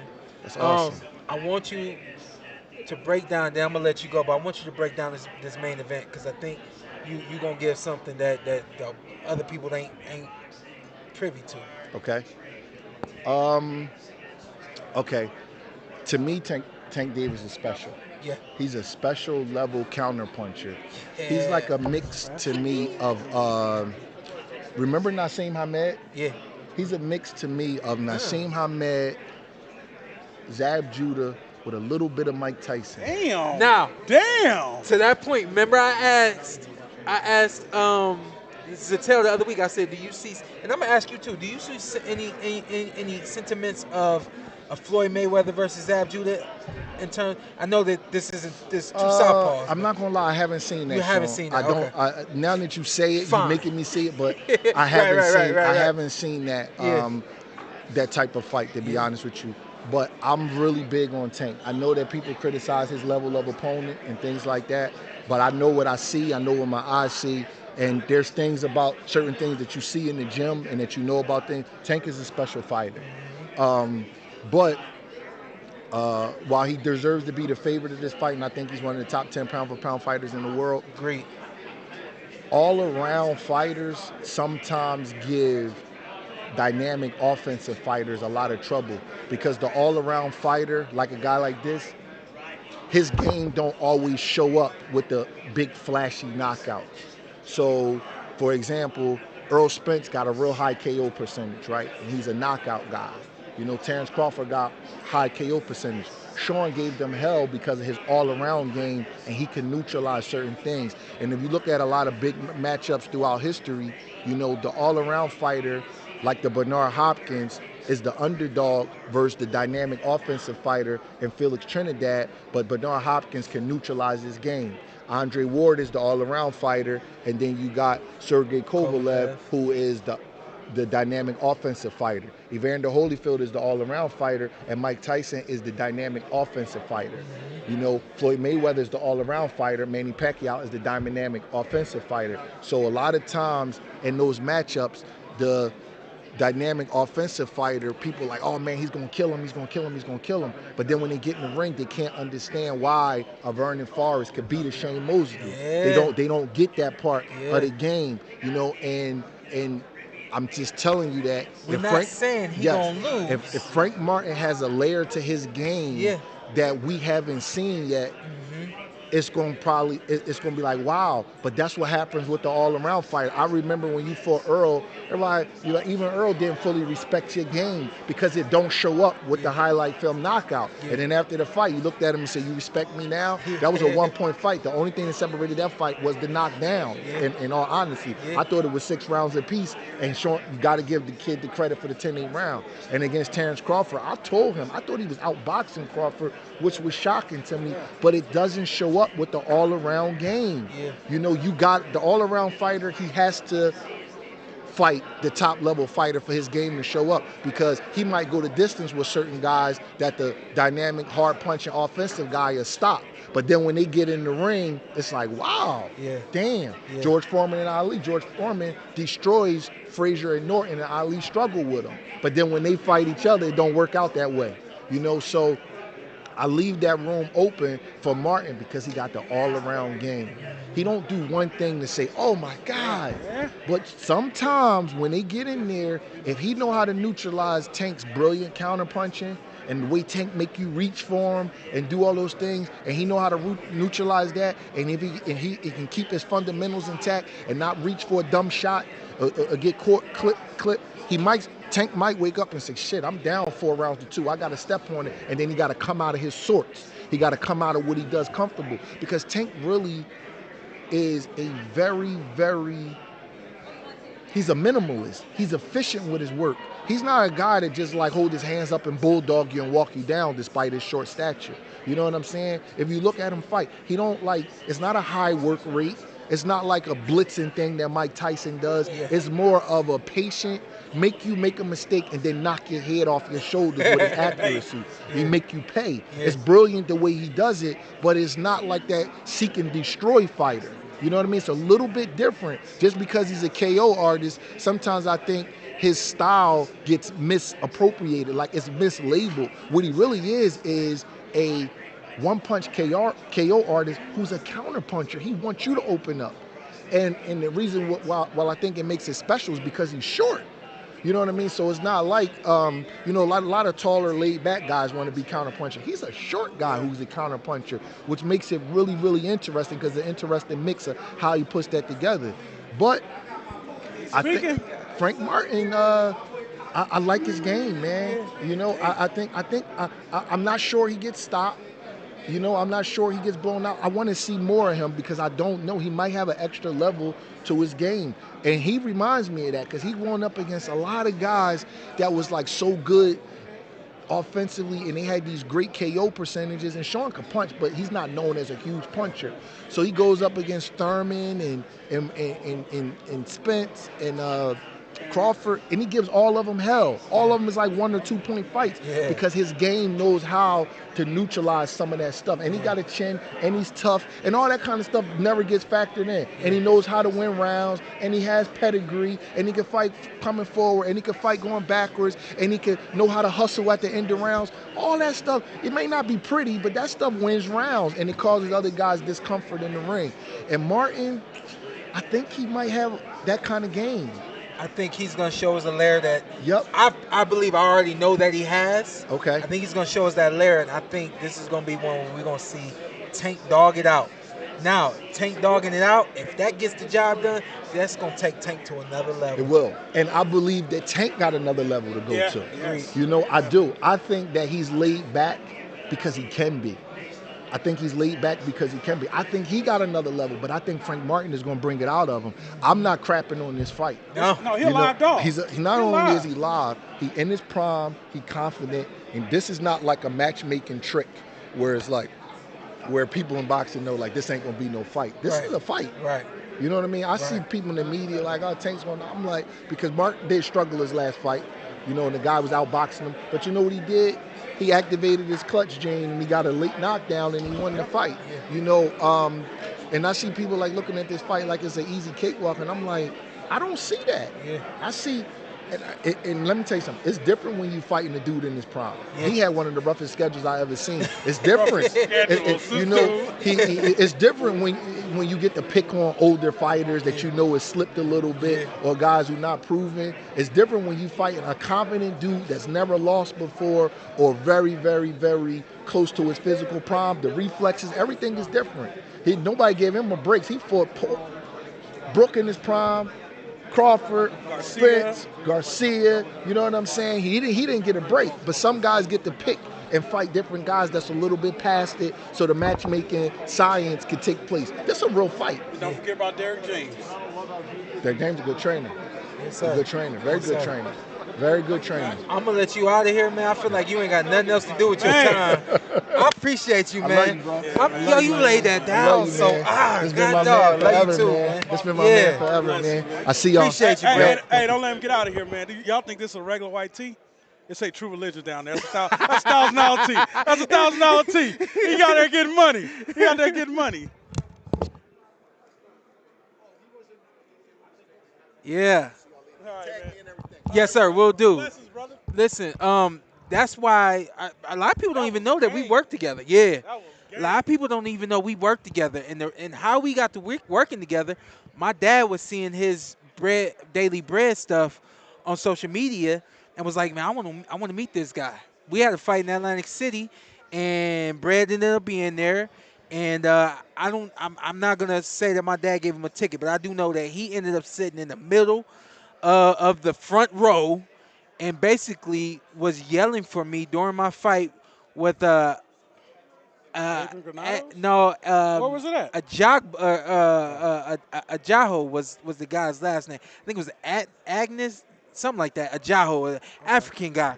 And my dad was like, after that fight and him yelling during the fight, my dad was like, yo, we got to bring him into camp. So we had him in for a couple of fights, and we've been cooling ever since, man. But when you talk about somebody that knows the X's and O's and knows that game, I know I don't have to validate the gentleman that just got off the podcast, but I just got to give him his flowers, man. One of the minds of this thing. One of the minds of this thing.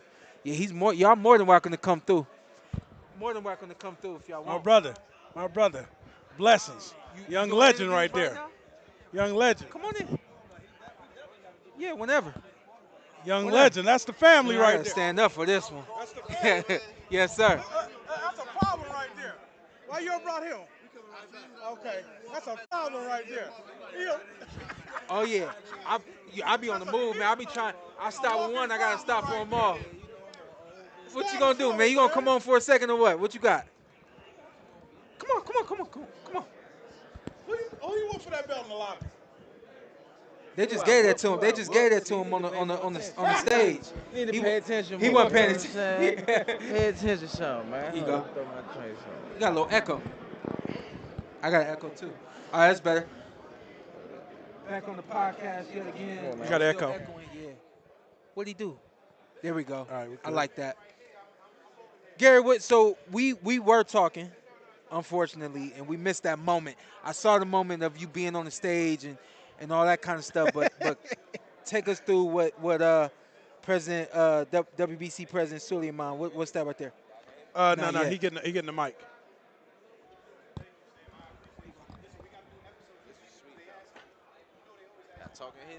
No, he got you. He looking at it like, just talk. The bell. It's too bright. No. Hey, you never had one of those, huh? Nah, never. Yeah. What we got though? What is it? It's the Freedom Belt. Juneteenth. Okay. You know what I'm saying? For Juneteenth. Got you. It's the Freedom Belt for Juneteenth.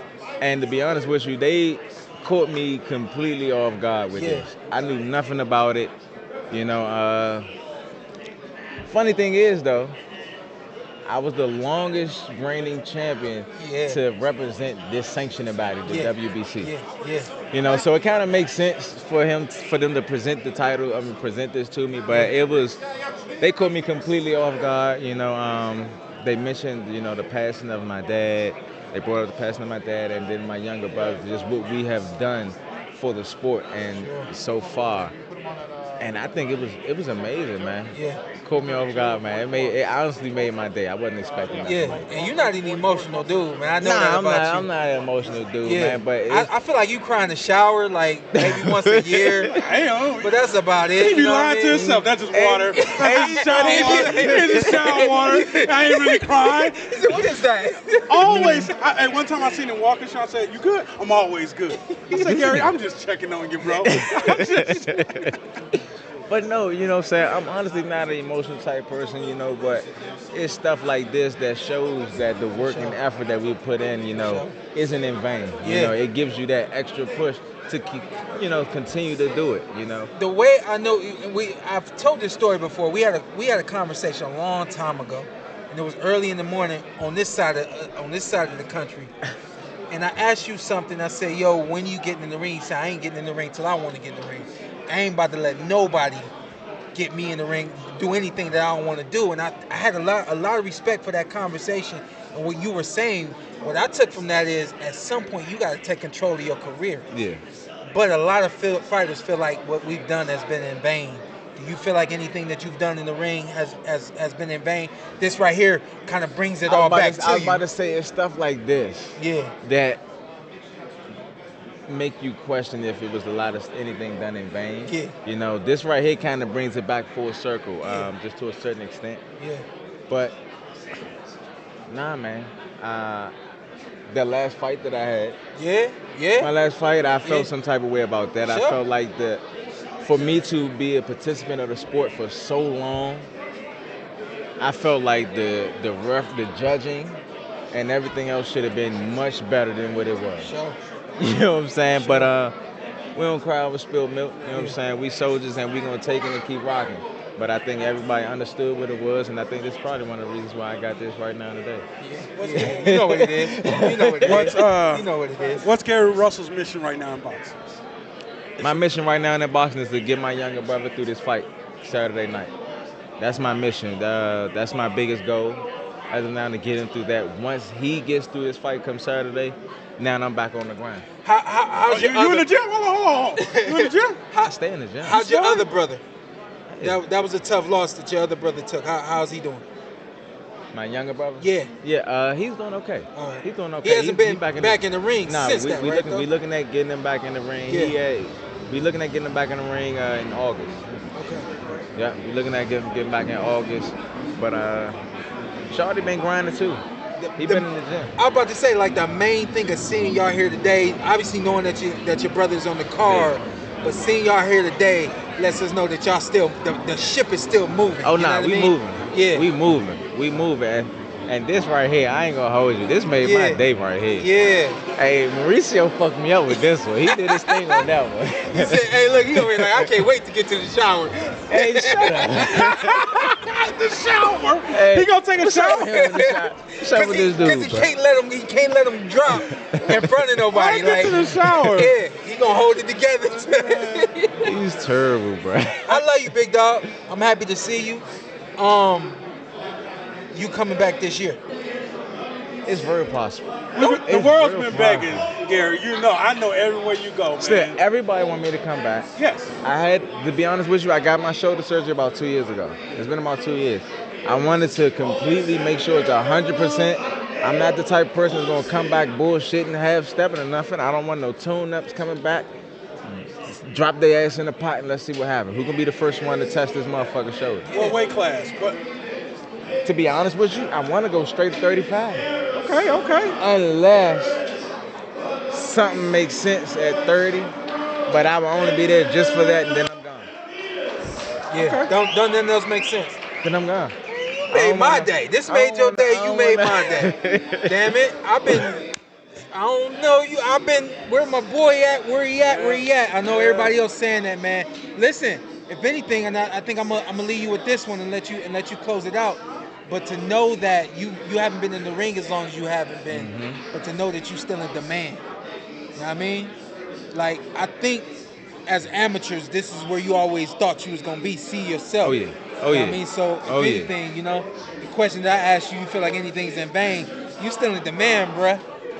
You still in demand. I'm still in demand. You still in demand. And that even as a former colleague, as somebody that, you know what I mean, fought alongside you, you know, you was selling out your shows, and now I got to get in the ring because now I'm still like I'm on the outside, still wanting to see you get in the ring. You know what I mean? So we ready. I got something for you. Maybe, what's up? Maybe this will put some steam on you. What's up? A beautiful day is you and your brothers world champions.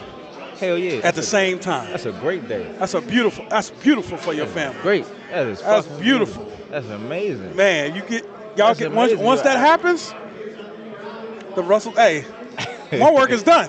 Your work is done. How much? No, you. I'm still talking shit. Hey, look.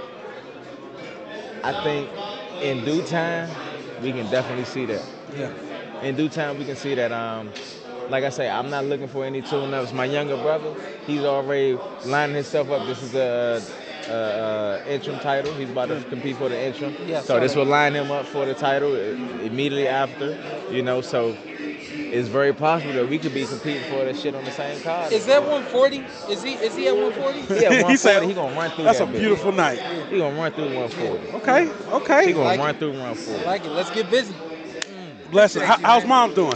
Man, she's spoiled. Oh, that's how it's supposed to be. Spoiled. That's how it's supposed to be. She ain't Mom's spoiled. spoiled. She's spoiled. Yeah. Babies getting bigger. More importantly, getting smarter. Yeah, that's what it's all about.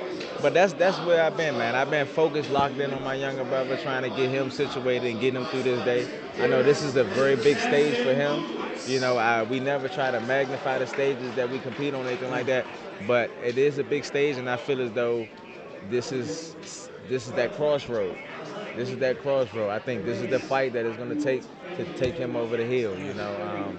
And we focused, we locked in. And I don't know everything about the family, man, but I love how perception from the outside, and I know you're probably doing this, how you stepped up in your dad's footsteps, and man, running things. And I mean, my family is just like everybody else's family. Yeah. You know what I'm saying? Everybody got shit. Everybody got their own bullshit in the mix of whatever. You know, I think what makes the difference is within our family, we have a certain level of understanding of concept of order. There's a certain level of understanding. I should have just cut you off and said it. Direction. Y'all always been about direction. Yeah. Always. It was always a certain level of concept of order. There was certain things that my pops probably didn't said or did that I probably didn't agree with, didn't like, or etc. We might have bumped heads, but as a son, I'm gonna conduct myself as a son. You know what I'm saying? It's a concept of order of things. He could be totally 100% wrong. I'm gonna handle this shit. We gonna follow through. But later on, I'm like, hey, Pops, you know I wasn't feeling that shit right. You know what I'm saying? I'm telling that by itself. But we gonna hold this shit down.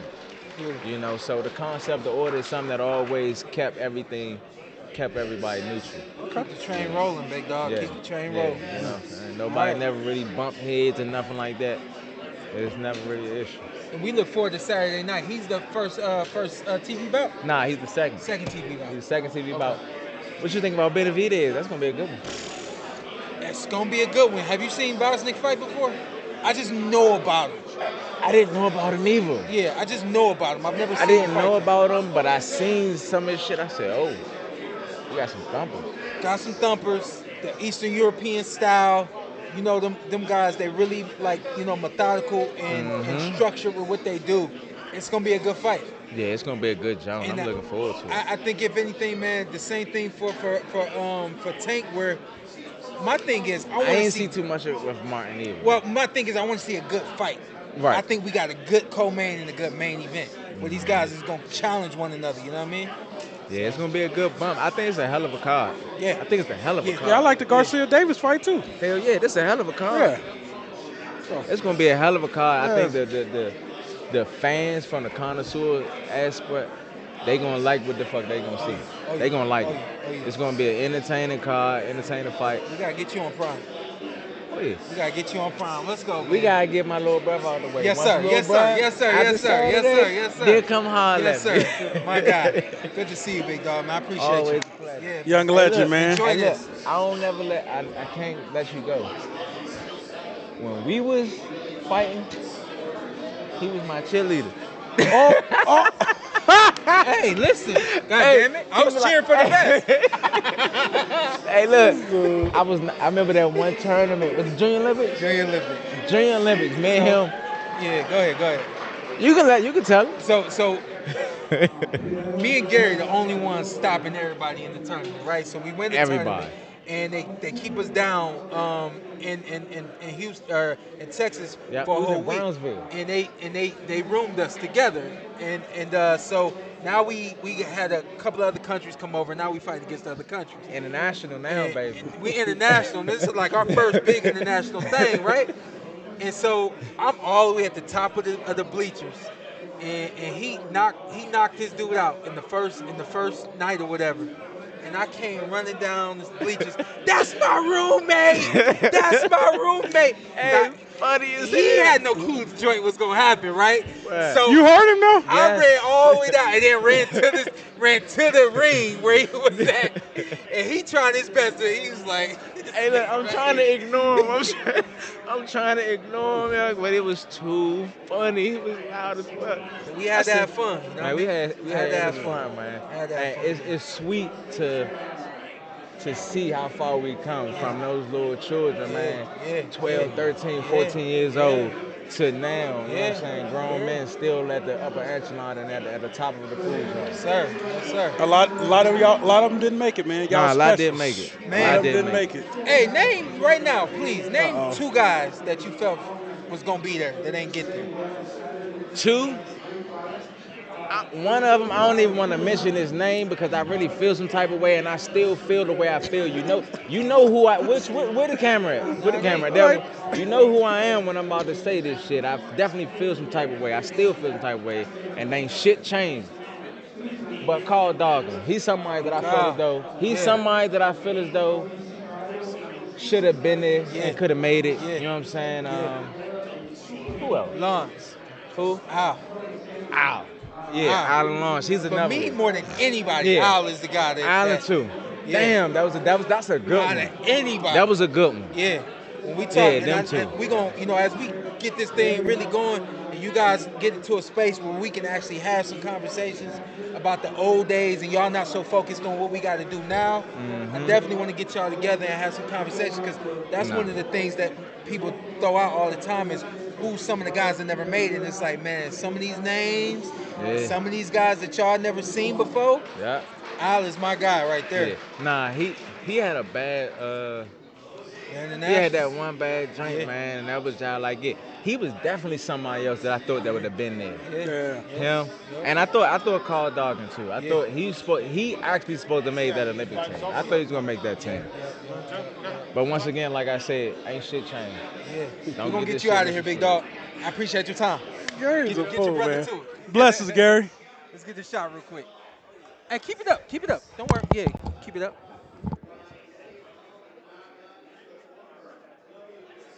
We're going to clip this and we're going to name it That's My Roommate. I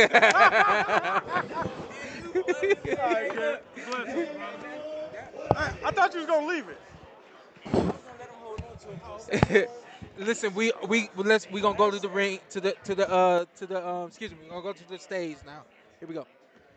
Excited to fight on such a big card, pay-per-view, Las Vegas. I see all the banners. I see my face all around Las Vegas. It makes me very excited. I want to say thank you for PBC, Eddie Reynoso, my manager, to make this fight happen.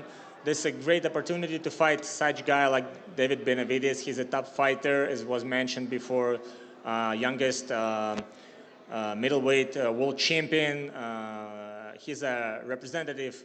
He's representing boxing, actually, so fighting the guys the caliber like him, it's a big honor, and I'm very excited, and we're going to show a great fight. Thank you.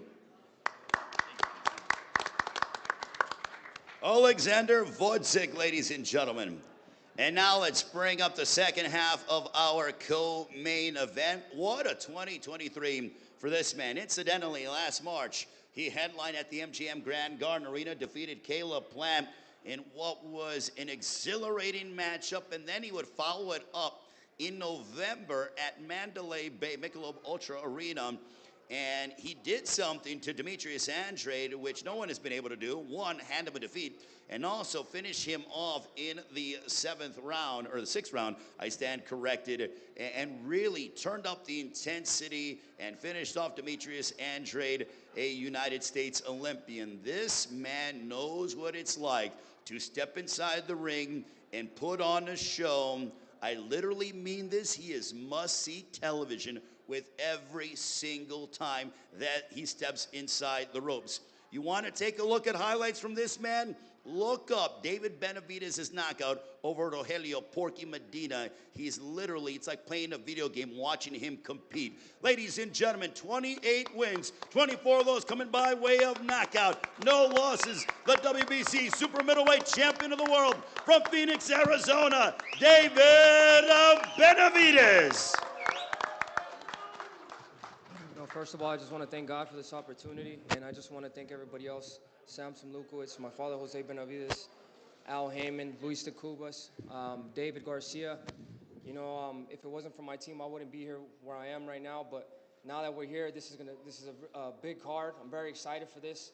We got the co-main event, and you know, Alexander Bosnick is a great fighter. You know, I'm prepared for him. We actually sparred when I was 21 years old, and now I'm very happy that we can bring this fight to the people. It's definitely going to be a great fight, but I'm looking to steal the show. we got 2 more days till the Monstro comes out, so I'm very excited. See you guys Saturday. David Benavides. Now, David, campaigning here, 175. Welcome to the light heavyweight division. How does it feel preparing for 175? I feel amazing. This has been the easiest weight cut of my life.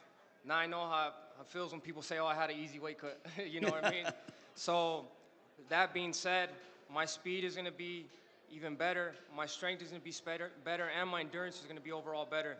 I did not leave any stone unturned for this training camp. I know, like I said on Alexander, he's a great fighter. And I know him really well. I put together a great game plan. And this Saturday, when there's still the show, you know, I know we got some tough competition because Gervonta and Frank Martin, they're going to be trying to put the best show they can. But, you know, this is going to be the David Benavides night. Now, Alexander, how much are you looking to, I'm sure you're not wanting to welcome David Benavides to the light heavyweight division with open arms. You want to provide him an unfriendly welcome, but you have been at this weight class 4 years. In your opinion, is there that much of a massive difference from super middleweight to light heavyweight? I don't really think so, because David, he's a big fighter, and he was just a huge super middleweight. I think right now with even size, I don't see any advantage on my side regarding the size. So basically, I think he's supposed to feel very comfortable in this weight division. So where do you feel that you have the edge in the fight? Well, I'll try to use what I do best. I use my footwork, you know, do consistent, try to time him, you know, just do my job.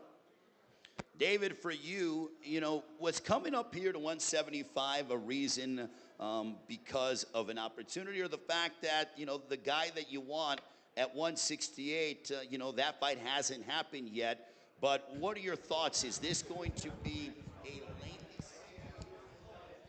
I hate to do it, but I got to do it. We got to. Oh, what you about to do? Well, no, I mean, it's okay, because, you know, I want to show respect, you know, okay, but, you know, we got Leonard Ellaby in a T-shirt today. Hey, but it's not a probably- regular. It's not a regular T-shirt. See, you and Breadman trying to get us like y'all walking around in regular T-shirts. That's a True Religion T-shirt. That's a $1,000 T-shirt. Oh no. Yes, it is. That's it. No, Anybody no. say, "Oh no, it is"? Absolutely Yeah, not. That's $1,000 T-shirt. Absolutely not. I don't care nothing about that. Don't even matter. Listen, how you feel the promotion has gone to this point? It's good. It's good. Yeah. We're a day and a half away. I mean, don't touch a man's phone. Everybody's talking about the fight. No, man. It's a Okay. tremendous card. Yeah. From top to bottom, even the prelims. Yeah. Really, really good. So I feel like y'all was trying to bully Martin and the guys. Not yesterday. me. Like they're not family. Like they, you know. Yeah, you you no, he the OG bully. Yeah. Hey, he the OG bully. Like, hey, you know we got the new boy down the block on the corner, right? Go The get him, art young of war. boy. The art of war. I feel like everybody went up there like, y'all had a team meeting before y'all went up there on stage. Like, yo, I'm gonna go get him. You go get him. Hey, his coach ain't gonna talk, so we know we got him. He's by himself. By any means necessary. It's always been that way. This is the build up, and it's like that's how we coming. We supposed to push them buttons. Yeah, that's right. That's a part of it. That's right. Do you feel like the buttons got pushed yesterday? 1,000%. Yeah. 1,000%. Because Y'all had a meeting afterwards. Y'all had a meeting afterwards. Hey, he had been on this kind of stage before, and he don't know where it's coming from, and it ain't over. Yeah. I think the thing also. Y'all sent something to his room earlier? Also, Leonard, we're gonna see Frank. Frank is a live dog. 1,000%. He's a good fighter. Frank is about to bring something out of Tank that Tank never seen. I think Tank That's what we want. see something in Frank that he's never seen. I think this is that's what we a want. hell of a fight. I agree. Hell of a fight. Yeah. Whether On a you serious like note, one I or the agree. other. Yeah, I agree. He does some things really good, but it just comes down to experience. Yeah. It really does. You know, I know the level of opposition that he's been in with, and he's had a lot of success leading up to this point. But Saturday night, he's going to be in with somebody who's a special fighter. And I think that he's going to be able to bring out the best in Tank, some things that we hadn't had an opportunity to see. We know that Tank can do certain things, but it's like, I think this is going to be really, really, really good. Is Tank one of those fighters like Well, actually, don't let a fighter. Like Floyd, you should bet on and then take that winning, roll it, and then take that winning and just keep rolling until he retires? 1,000%. Okay. He's taking his career very seriously. He's overcome a lot of things, and he's right in the prime of his career. And he wants to go in there and entertain the fans. And he has a hit list, and he wants to be able to start with, obviously, Frank Martin this Saturday night, and then you move on from there. When did you realize you're working with another superstar? Because I don't think you've had a guy in between Floyd and Tank to this level. Well, who has? Yeah, at the end of the day. You had two of them. What are you talking about? No, I'm saying, when you look at the last Canelo 20, 30 years, those are two of the top guys. So it's definitely a blessing, and I really enjoy being able to do what I do. You got to have something to work with. And I think now Tank's in the prime of his career. And yesterday we start seeing some things from him that people haven't seen before. That it was like, oh, I didn't really know Tank had a personality like that. And so this is only going to get better and better as the fights get bigger and better. So just really excited about this Saturday night. Got my question. Just a tiny bit. Yes. Everybody's talking about Frank touching these buttons. He's going to pull it out of him. We know what Frank does. We know he's got speed. We know he's got quickness. We know he's southpaw. He's got some explosive abilities. Well, what does it look like to you? Like, what do you think? From your mouth, what does Frank do well that could present that challenge to Tank? Well, he's very athletic. Yeah. So that's. I'm glad you said that. Yeah, he's very athletic. Yeah. He's very athletic, and he's a young guy. He just doesn't have in my opinion, the experience. I think that after Saturday night, and hopefully that you won't come away from this fight, and there's some things that will carry over in his career. Yeah. Hopefully that everybody, It's supposed to be. That's the thing that people don't really consider when you talk about two of the top in the division getting in the ring against one another. They're both supposed to come out better, barring health and things of that nature. Yes. But they're both supposed to come out better, you know? So I think that this is a 60-40 fight to me. I think that Frank got that 60, and I think Tank got that 40. Oh, wow. Oh, wow. Oh, really? I said, hold on. I said, oh, wow. He caught it fast. I think it's a 60-40 fight, and I think that Frank definitely has some things that's going to make this fight look more 50-50 for a little while. Yeah. I think it's going to come to the end, and I think Tank going to have to dog it out. I think the thing about him dogging it out this time, opposed to the past, him making this conversion to Muslim, and also feels like seems like he has this added focus now that he hasn't had previously, that I think is going to really help pull that dog out of him, you know? Yeah, it's going to be really good. He's ready. Tank is definitely ready. He knows what Frank brings to the table. And that's what it's about, fighting the top guys. So what it's about. I don't want to hear no excuses from nobody saying Frank Martin wasn't a good fighter. He's a very good fighter. He's a very good fighter. And I'm acknowledging that coming in. And I just want for him to come, and all the stuff he's saying is go out there and display that on Saturday night. Tank, everything goes right for him. Do we get him again this year? Yes. Without a doubt. Without a doubt. Guaranteed. You promise? You promise? Well, anything can happen. Anything can happen. You promise? Yeah, Tank definitely. Yeah, Tank definitely will be. Whoa, goddamn! No, he Tank, said, he said that crusty ass pinky. I try to get touch that crusty ass pinky. No, yeah, he's definitely gonna be fighting. Definitely gonna be fighting. We gotta get him back, man. We gotta get him and back. we know why he's been off for 14 months. Absolutely. I'm gonna ask you this. Different subject. What did you think about we heard the rumblings before. We know what's going on now. But the Devin Haney, the Bill Haneys, the disrespect of the Tank, like he's the killer and all this and that. What do you think about it? What do you think about what's going on over there? Well, again, being around the sport for so long, you know, you just hear a lot of talking. I don't pay that stuff no attention because at the end of the day, you got to get in there and prove it in the ring. And I never bought into Devin, and I'm always saying he's a very good fighter. Talented. He's a very, very good fighter. And still, even after the loss, I still think he's a very good fighter. But sometimes you can just kind of, you know, put the cart before the horse, and you know, so you just have to. Everything is about patience and timing, you know. But I don't get caught up in the nonsense because I know at the end of the day what I'm working with. You noticed the business side of them, that they was making rookie mistakes? You've been in this for a long time. And it just comes with, again, I'm going to use that word, experience. Yeah. That's why it's nothing, you can do all of this. At the end of the day, it just comes down to being able to deliver from the business side to actually going in there and executing in the ring. They kind of go hand in hand. Got anything for? I got nothing else for you, Mr. Leonard. Not today. Oh, no. Oh, I got to get it before we go. How this ends? Huh? How this fight ends? Knockout. Okay, he said that last time when Garcia got knocked out. Oh, you know, I remember my question now. Then I'm going to let you go. Okay. So the last time you came on, talked about Rolly.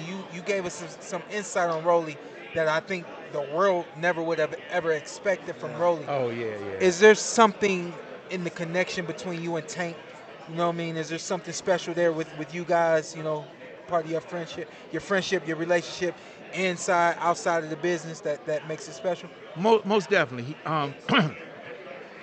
Tank has a lot of respect for me, and it's a mutual respect. I'm someone that he knows that when he see me, you know, it's something different. I'm not there to hang out, and you know, I'm there as a mentor, someone to help guide his career, and he knows if I tell him something, it's the truth. I'm not, you know, I'm gonna always tell him the truth. And you know, one thing that I'm very impressed about with him is that where he's at in his life right now. He understands it's all about next level stuff, setting himself and his kids up for life, you know, which he's in a wonderful position already to do, but just continue to have that generational thing and continue to challenge yourself, and he wants to be considered the best. Yeah. And in order to do that, the guys who y'all say are the best, he wants to get them. But he just can't get them all in one night. He just can't get them all in one night.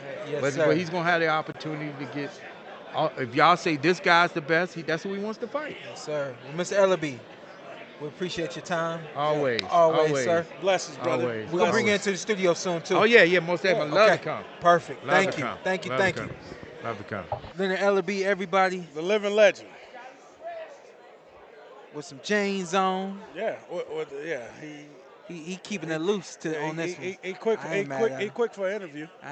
Always look out for us for an interview. He said he quick for an interview. What we doing? We just chilling now? I don't want to chill. We missed the whole press conference. Yeah, I know we did. We could have did this at home. He said we could what? We could have did this at home. They not the at our energy house. though. Yeah, the energy. They not at our but house. But this we need to start doing a whole day just up in here because we miss a lot of people. Yeah, I know. We spending some time. Yeah, I ain't got nothing to do. You want a water? Yeah. All right, I got you. All right, let me get you a water. Thank you. You're looking parched. I am parched. You want a water? I only drink sodas. All right, cool. We're waiting on Elijah to come on. I would love to get David Benavidez on. And then outside of that, that's really. Oh yeah, and I want to get Lou on. What about Russ? Gary Antoine. He just went somewhere. He's on with somebody. Okay. Just walk. Yeah, he just got on with somebody. Carlos Adams supposed to come on. Adames. No, we're not gonna. I don't really want to translate. So no. Okay. No, I'm not. So he said no. So Shawn said no. It's a little bit of effort. I mean, the one we did with Ugas was amazing. That was fun time. Oh yeah, for sure. That was amazing. I love that one. For sure. I love that one. The energy. The I'm all about energy getting it to get today, I people. thought you was gonna comment on that. The energy today is what I expect on a fight week like this. So the energy today is definitely hitting on all cylinders, and I think obviously we can see now that all of the media is here and everybody's ready for a big fight. I think everybody has been seeing what we've been saying on the podcast. Everybody know this thing gonna be a little bit more competitive and fun and exciting, more exciting to watch than anybody expected it to be. So I think our job has been done. Yeah, I know. I feel like the PBC need to hire us for the next fight. If you want to promote us, I'm cool. Hey, talk to somebody. Yeah, just give me That's what you do. You talk to people. Talk to somebody. Let's see. I don't know what you got to pay Shawn. I know it's going to be steep. It's going to hurt your pockets. So I'll take 150 because I need you to pay my taxes. So I'll walk away with at least 100. Shawn probably going to charge about 2.5. No. But hey, I'm never. I would never. Okay. Oh, you giving a friendly 2.7. former employee? 2.7. Former employee discount? So that I get the 5. Okay. All right. 2.7. No, shout out to PBC. Hey, man, they hooked up my boy Showbiz. Got him working the fight. I saw. Yeah, shout out my man Showbiz. I saw. What exactly do you know what that's looking like? No, I think he's still running everything out of his house, but it's kind of like joint effort with the PBC. Nice, beautiful. Yeah, so beautiful. That's nothing but love. Look, I don't think so. He said you want to take calls. Let's see if we can get a call in. Let's see if we can get a call in. If that 504 number calls, take them because he hung up on them twice. How you know it was a 504 number? Because I seen it. Don't worry about how I got connects. Yeah, let's get a call in. But yeah, hey, shout out to Brenagh, man. That was a hell of a segment with him. Dropping knowledge. I was like, yeah, dog. Is better than me? Yes, hell yeah. he up there, he on that level of Zytel. You talking about better than you? He on that level of Zytel. Like he needs to be calling fights. Like that's not even a question. Shout out to I see you put a lot of people on. You need to be trying to get him on somewhere with you. Listen, that dude's the real deal, Shawn. You got that's the thing about TV that a lot of people don't know. You have to either have done TV or be around the people that actually call the shots so that you can understand how TV works. Mm-hmm. You can't put Brenagh on TV with just anybody because you got to have somebody for him to bounce off of, like a Shawn Porter, and match, and bring his energy. I remember we was doing the ad the other day. I said, "Yo, you gotta match my energy." Yeah, so it's that kind of thing. You know what I mean? It's like you don't want the roller coaster ride on TV. You know what I mean? You want a consistent uphill and downhill, uphill. And the 504 number's on. That's the 504 number. All right, 888-894-TPWP. Call in right now. Call with that. We got to cancel the call. Oh, yeah. We got to cancel the call. Got to cancel the call. Oh, somebody's on. Let's do it. He said, I guess I'll call back. Come on. Your name and where you from? My name is Joel. I'm local from Las Vegas. Okay, he from Las Vegas. You're out here in the hot heat, huh? What you got for us? Yeah, I'm going to the wedding tomorrow, trying to see what's going on. And yeah, I'm trying to have a good time this fight week. Okay. Who you got in the fight? That's a hard one, but I think I got to go with Tank. Okay. Frank Martin isn't his job for Tank Davis because of his jab and his lateral movement that he has. But it's not going to be easy for Tank, but I got Tank. He's got to work for it this Saturday. Okay. Good work, man. We'll talk to you on the next one. Thanks for calling in. Elijah. What? Elijah, how you doing, man? How you doing, Elijah? I seen you outside, man. Nice to meet you. I really wanted to. I was like, no, I'm not gonna do that to him, but I just wanted to make sure, man, you're feeling good, feeling great on this one. Yeah, I feel good. I feel great. I feel ready. I feel like you got a new hairdo too. Yeah, I got one of them country boy cuts. What you doing, huh? What's going on back there? Got one of them country boy cuts. Yeah, man. I ain't mad at you. How you feeling, man? What you think about this fight? I had Brenagh on the show, so I asked you the same thing. Obviously, you were sick, so you had to, pull back off of the fight and all those kinds of things. How was it tapering back, coming back from camp, and then getting back going, especially for the same guy? I took like 3 weeks off total, and then I kind of stayed in good shape. You know what I mean? I rested. I didn't really eat too much junk food. That's good. And once I got back in the gym, it was like, going with the flow. I kind of, my body fell in shape pretty quick, and then I didn't want to overtrain, so it was just about staying sharp. You know what I mean? You know how it is. What does this fight look like to you? How do you It's a think tough this fight's fight. gonna play out? Yeah. Really tough fight. He fought Benavidez at 168, and he gave him 7 rounds, hard. And it's not like he got knocked out. He got stopped on his feet. You know what I mean? So I know at 160 he's going to be, a little bit smaller, but he's still going to have that same dog. Still going to be strong, and he's a great counterpuncher. So I don't know what he's going to do exactly, if it's going to move or he's going to stand in front of me. But, I do know that it's going to be tough, and he's a great counterpuncher, so I got to stay on my toes. I think one thing we've seen from you is the heavy hands. Do you think are you looking to get in there and stop this gentleman, or is this a fight where you take what's coming to you? Nah, I'm going to take what's coming to me, For the most part, I don't really look for the knockout, you know what I mean? I don't believe that. I don't really look for the knockout, man. I break him down. Like my last fight was Resendez, I broke him down and I caught him. That's what I plan on doing again this fight. But, if I have to box a little bit, I'm fine with boxing. And, I could cut the ring off. So, Your dad trains you, right? Yeah, right there. What are you guys doing different now opposed to when you were amateurs, when you first turned pro? Just a lot more, like you see a lot of people, I don't know, you see it on, I feel like the other promotions, you can't really fight on the inside, you know what I mean? I feel like I could box. I had no problem boxing amateurs, but, we had to focus on, if you're in a dogfight and you're not comfortable with, fighting on the inside, getting hit, you're in trouble, you know what I mean? So, we have no problem working on the inside. We're just getting better at it, slipping, countering, catching punches, rolling punches, and that's what we're trying to do. Working on the whole game. Working on the whole game. Because I could box all day. That's no problem. I always ask guys that got the father-son relationship. Obviously, this is a moment in your life. You can't box forever. Dad won't be here forever. How special is it when you boxing, the round ends, you turn around, you see your dad in that corner? How special is that moment? I don't really look at it like that, to be honest. When we're boxing, he's my coach. And then when we're at home, he's my dad. But that's what separates us. Because we never really had that daddy-son thing. He kind of raised me to be a man. So You know what I mean? Came out working, huh? No. You know what I said? Hey, I lost my dad a couple years ago. My dad told me he loved me the last 5-6 days of his life. Like, what are you doing, bro? But he was like, I was trying to raise you to be a man. I wasn't there.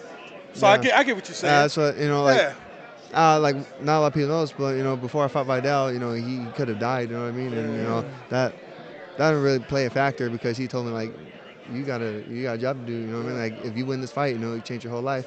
And it did. So, you know what I mean? He raised me to be a man, and he raised me to take care of business. One thing about your dad is he knows how far you can go and how much he can get out of you. Oh yeah, 100%. More than anybody. He was a fighter himself, and he was a great amateur fighter. He'd fought Jason Estrada. He fought Jason Estrada like 6 times. He was ranked. Oh, okay. He was ranked. Come here. We was talking about your amateur Talk about record. yourself. Yeah, come on, man. Get on there and say something. Say something about you. I told him he fought Jason Estrada. He stopped you? Nah, Jason never stopped me. I fought him 9 times. We tied a couple times. So from 01 to 04, I was on the U.S. boxing team. Yeah. I traveled. We talked about this is where I go. I fought Kazakhstan. I fought Cuba in the Olympic qualifiers. Puerto Rico. I beat all them guys, man. So. I don't know. I'll tell you like this, kind of like my dad fought, you know what I mean, and he knows what it takes to win. He knows what it takes to be a world champion. He's trained with world champions. He's been with world champions. So if I didn't have it in me, he would have told me to quit a long time ago. Did you fight Devin Vargas too? Devin Vargas is like one of my best friends, bro. So I just worked this fight when he fought.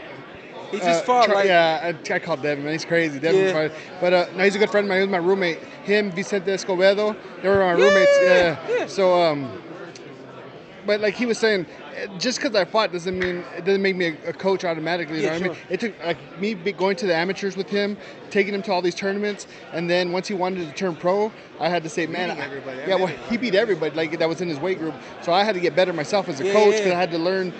Just because I fought doesn't make me a good pro coach. You know what I mean? So his style has evolved since he turned pro. Because he, the power started forming, and he liked to wipe guys down. So he could still box if he had to, but James Toney, we're talking to James Toney, man. I take a lot of stuff from James Toney.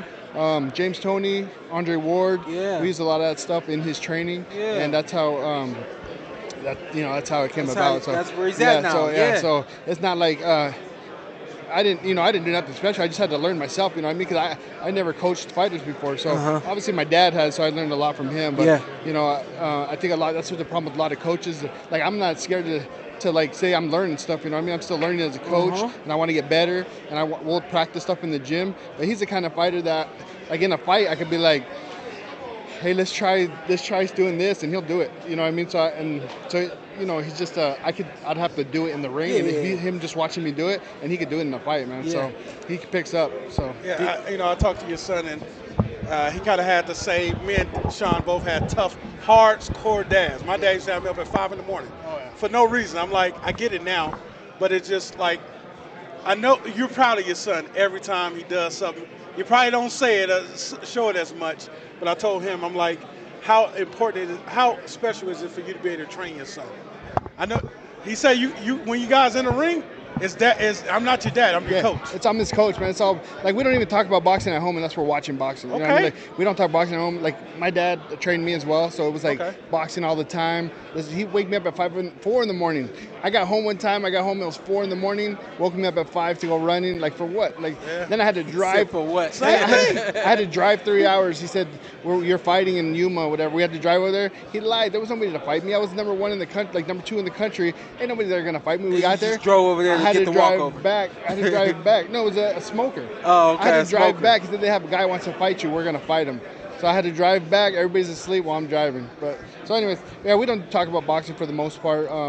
He knows I'm proud of him. Like, what changed my mindset was having a grandson. Okay. He got 2 kids now. I treat them totally different. Yeah, I know. They're not my kids, you know. Y'all grandparents, y'all fake. Yeah. Y'all fake. Y'all fake grandparents. That's what you want to be as a dad, you know what I mean? But I'm raising men. I was raising 3 men, you know what I'm saying? I'm not raising, they're not my, well, now we're friends, but growing up, he's not my friend. You know, they're not your friends. You got to treat them like the world's a hard place to be in. Like, and if I treat them nice, you know what I mean, then it ain't out like that in the real world. So y'all spend a lot of time together because y'all talk just alike. Hell yeah. If I close my eyes, it's him talking. Y'all talk just alike. So the kids grow up, they learn, what they learn from their parents, and I got to pump the good stuff into them. You know what I mean? So like everything you see, and it's like it's a real like an aunt, like I don't know what to say. Yeah. No, it makes you feel good because people talk good about your kids. You know what I mean? Like I have 3 boys. He's not the only one. Like my other one wrestles and plays football. The other one plays basketball. And it's when people say good stuff about your kids, it makes you feel good. It validates what you did as a father. Definitely. Yes, sir. I might not do a lot of stuff right, but and I'm gonna shake your hand. I appreciate everything that y'all been about and what y'all doing since y'all burst on the scene. Thank you, man. And getting to get you on this show helps me to understand him more. Yeah. You know what I mean? So I appreciate you coming on. He ain't got a lot of friends, man. Like, well, none of us do. You know, I'm at home. Friend. Well, like, hey, come to the ranch. We'll put a goat down. You guys, whatever you guys want. Oh yeah, I got a goat. Damn, he just gonna put a goat down. We'll put it down. You do it upside down. Yeah, we got it. He's gonna put it down for me. Oh yeah. Coming out with the fam. We got sheep, goats, whatever. Yeah, man. awesome. We'll cook it up. We'll be out. But talk to you. Like, thank you. I appreciate it. Yeah. And hey, he trains his butt off. Like he said, honestly, I wouldn't be training him if he did. I told him, you smoke, you drink, you do stuff like that. Don't even waste your time with him, man. He hasn't done it since he hasn't done it at all. But I'm saying, I never had to worry about him. He's at home all the time, and he knows the time that I put into it, because I have 2 other boys. Like my son, I want to go watch him play football. I want to go watch him wrestle and stuff like that. Yeah. So that's why I tell people all the time, I can't train other fighters. I can't imagine myself training this guy so I can miss my son play football. You know what I mean? Yeah. It ain't worth it to me. So my dad did the same thing with me, man. We wouldn't have got what we got. He had rules in place, and if I was breaking them rules, no matter how good I am, you wouldn't be there. So exactly. I appreciate it, man. I really do. And I learned that from my dad as well, too. You know, but like we tweak things a little different. You know, my dad's old school. I'm so old school, but I had to learn. You know what I mean? So I get people tell me appreciate you, sir. I respect it, man. Yeah. Good luck, man. God bless. I appreciate you. Yep. And we'll see you on the other side. Thank you. Future world champ right there. Thank you. Appreciate you. Thank you. Great interview right there. Love that we got his dad on. Great young kid. Look at that hair though. I don't get it. I don't get it. I don't get it. What you call that? That's What the you call Mexican that? shag. You ain't knowing? It's the whip. That's the Mexican He shag. says the whip. Oh, the whip. They call it the it's out whip. the whip. Oh, okay. Yeah, you want to come on, Martine? You want to come on? Martine working. Martine working. Nah, you're hovering. You're hovering. Yeah, you're hovering. Thank you, Martine. getting I all the appreciate money. you. Thank you. Another good interview right there, man. Oh, they bringing out the food. Somebody go give me some food. Yeah. Go give me some food. No. I'm not gonna do that. I'm not gonna do that. I'm the one. I talk to you like that. That's why I wanted. Oh, you gonna do it to me first, huh? Yeah. 888-894 TPWP. When you call, don't call with the BS. Call with some good mess. I like saying that. Well, when'd you create that?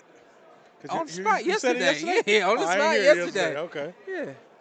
I look good on this camera. I look skinny. You ready to come back? No. Okay. Well, I got to really see how you. I feel. Who else calling me? You see who the hell is calling me? We don't know. Shout out to people, man. The pros and cons are on the business. Your phone never stops. Your phone never stops. You ain't on the business, but your phone never stops. Yeah, you know. You are a business. Yeah, you know. Do you realize you're a business? Yes, I realize I'm a business. I'll call this person back later. So yeah, call in, talk to Shawn, ask him some questions. Ask him if you enter in the drawing to fight Shawn, get in there. If you stop Shawn, I got $1,000. Shout out to the dude said everybody got $1,000. No, they don't. Who said that? Some dude in the comments. Yeah, no, not everybody. I wish life was that easy, bro. Yeah, not everybody. I remember days I did not have $1,000.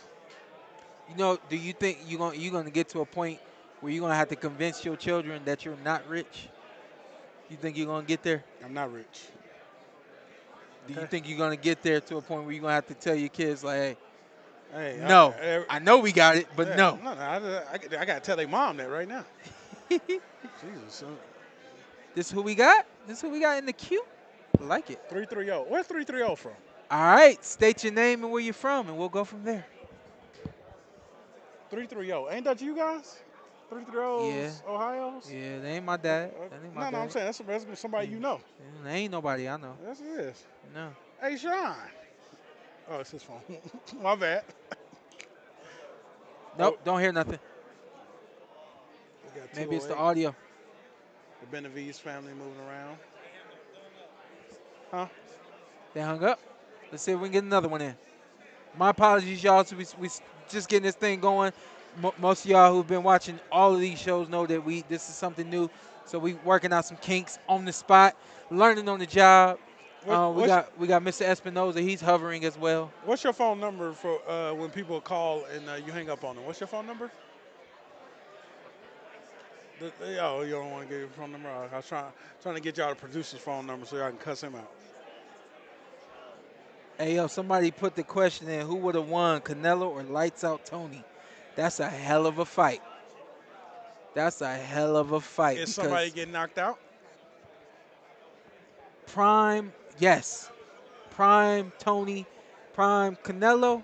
Somebody going to sleep. Somebody going to sleep, 100%. Okay. And I'm not sure it ain't Canelo. That's That's a hell of a fight. No, I mean, like, I got to give respect to James, but I feel like he might have been too long. He might have been too long and might have had too much dog in him. Maybe. I could be wrong, but maybe. But somebody going to sleep in that one. That's a hell of a fight. A hell of a fight. Hell of a night of boxing. Only F. Only F. Timing is everything. Yeah. What we got, DDA? We working on it? Yeah.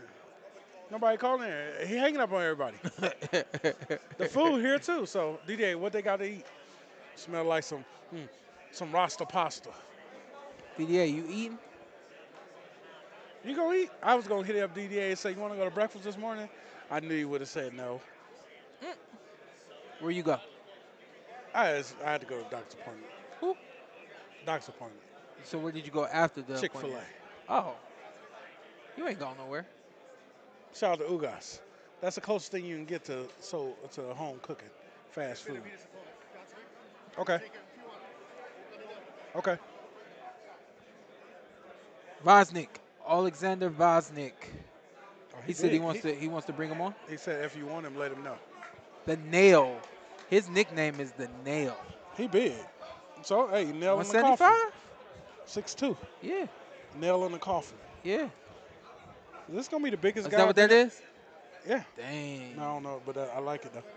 I don't know if this is the biggest guy, but this will be, especially at 175, for making weight at 175, 168, you coming back to the ring easily at 180, So you got to imagine 175, he coming back to the ring easily 190. What the hell? So what are you doing? Sleeping at school. Why are you sleeping on that? That's what they sleep on. What are your kids A sleeping mat. on at school? Why my children sleep on a mat? There is a mat. It's That didn't got look a like blanket over it. Oh no, he's sleeping on like on a cot. on a bracket. Yeah. Oh No, damn, no, y'all got him a cot. No, that's what they Y'all the school purchased the provide. cot. Y'all upgraded, huh? No, that's the school provide that. Okay. Looking at Ant's kid at school, he not that smart. So this is really not. Hey, I don't co-sign that either. I tell the people like he's so smart doing this. Hey, he have me. So he have them. I don't believe in kids being smart already at 2. You wild for that, but nah, he's at preschool or whatever, and Daycare. we're watching him take his Z's, catch his Z's. Shout out to your kids. One of your kids in school or both? Both of them. They both go to the same one? Both of them at the same one, yeah. All right, we're going to see if we can get comedian Lou over here in a second. Give man Stephen Espinoza. Yeah, he was hovering. He was hovering. I was thinking about getting him on, but I feel like he's waiting to get on over here. Yeah, I think he's on. Yeah, we got comedian Lou coming over.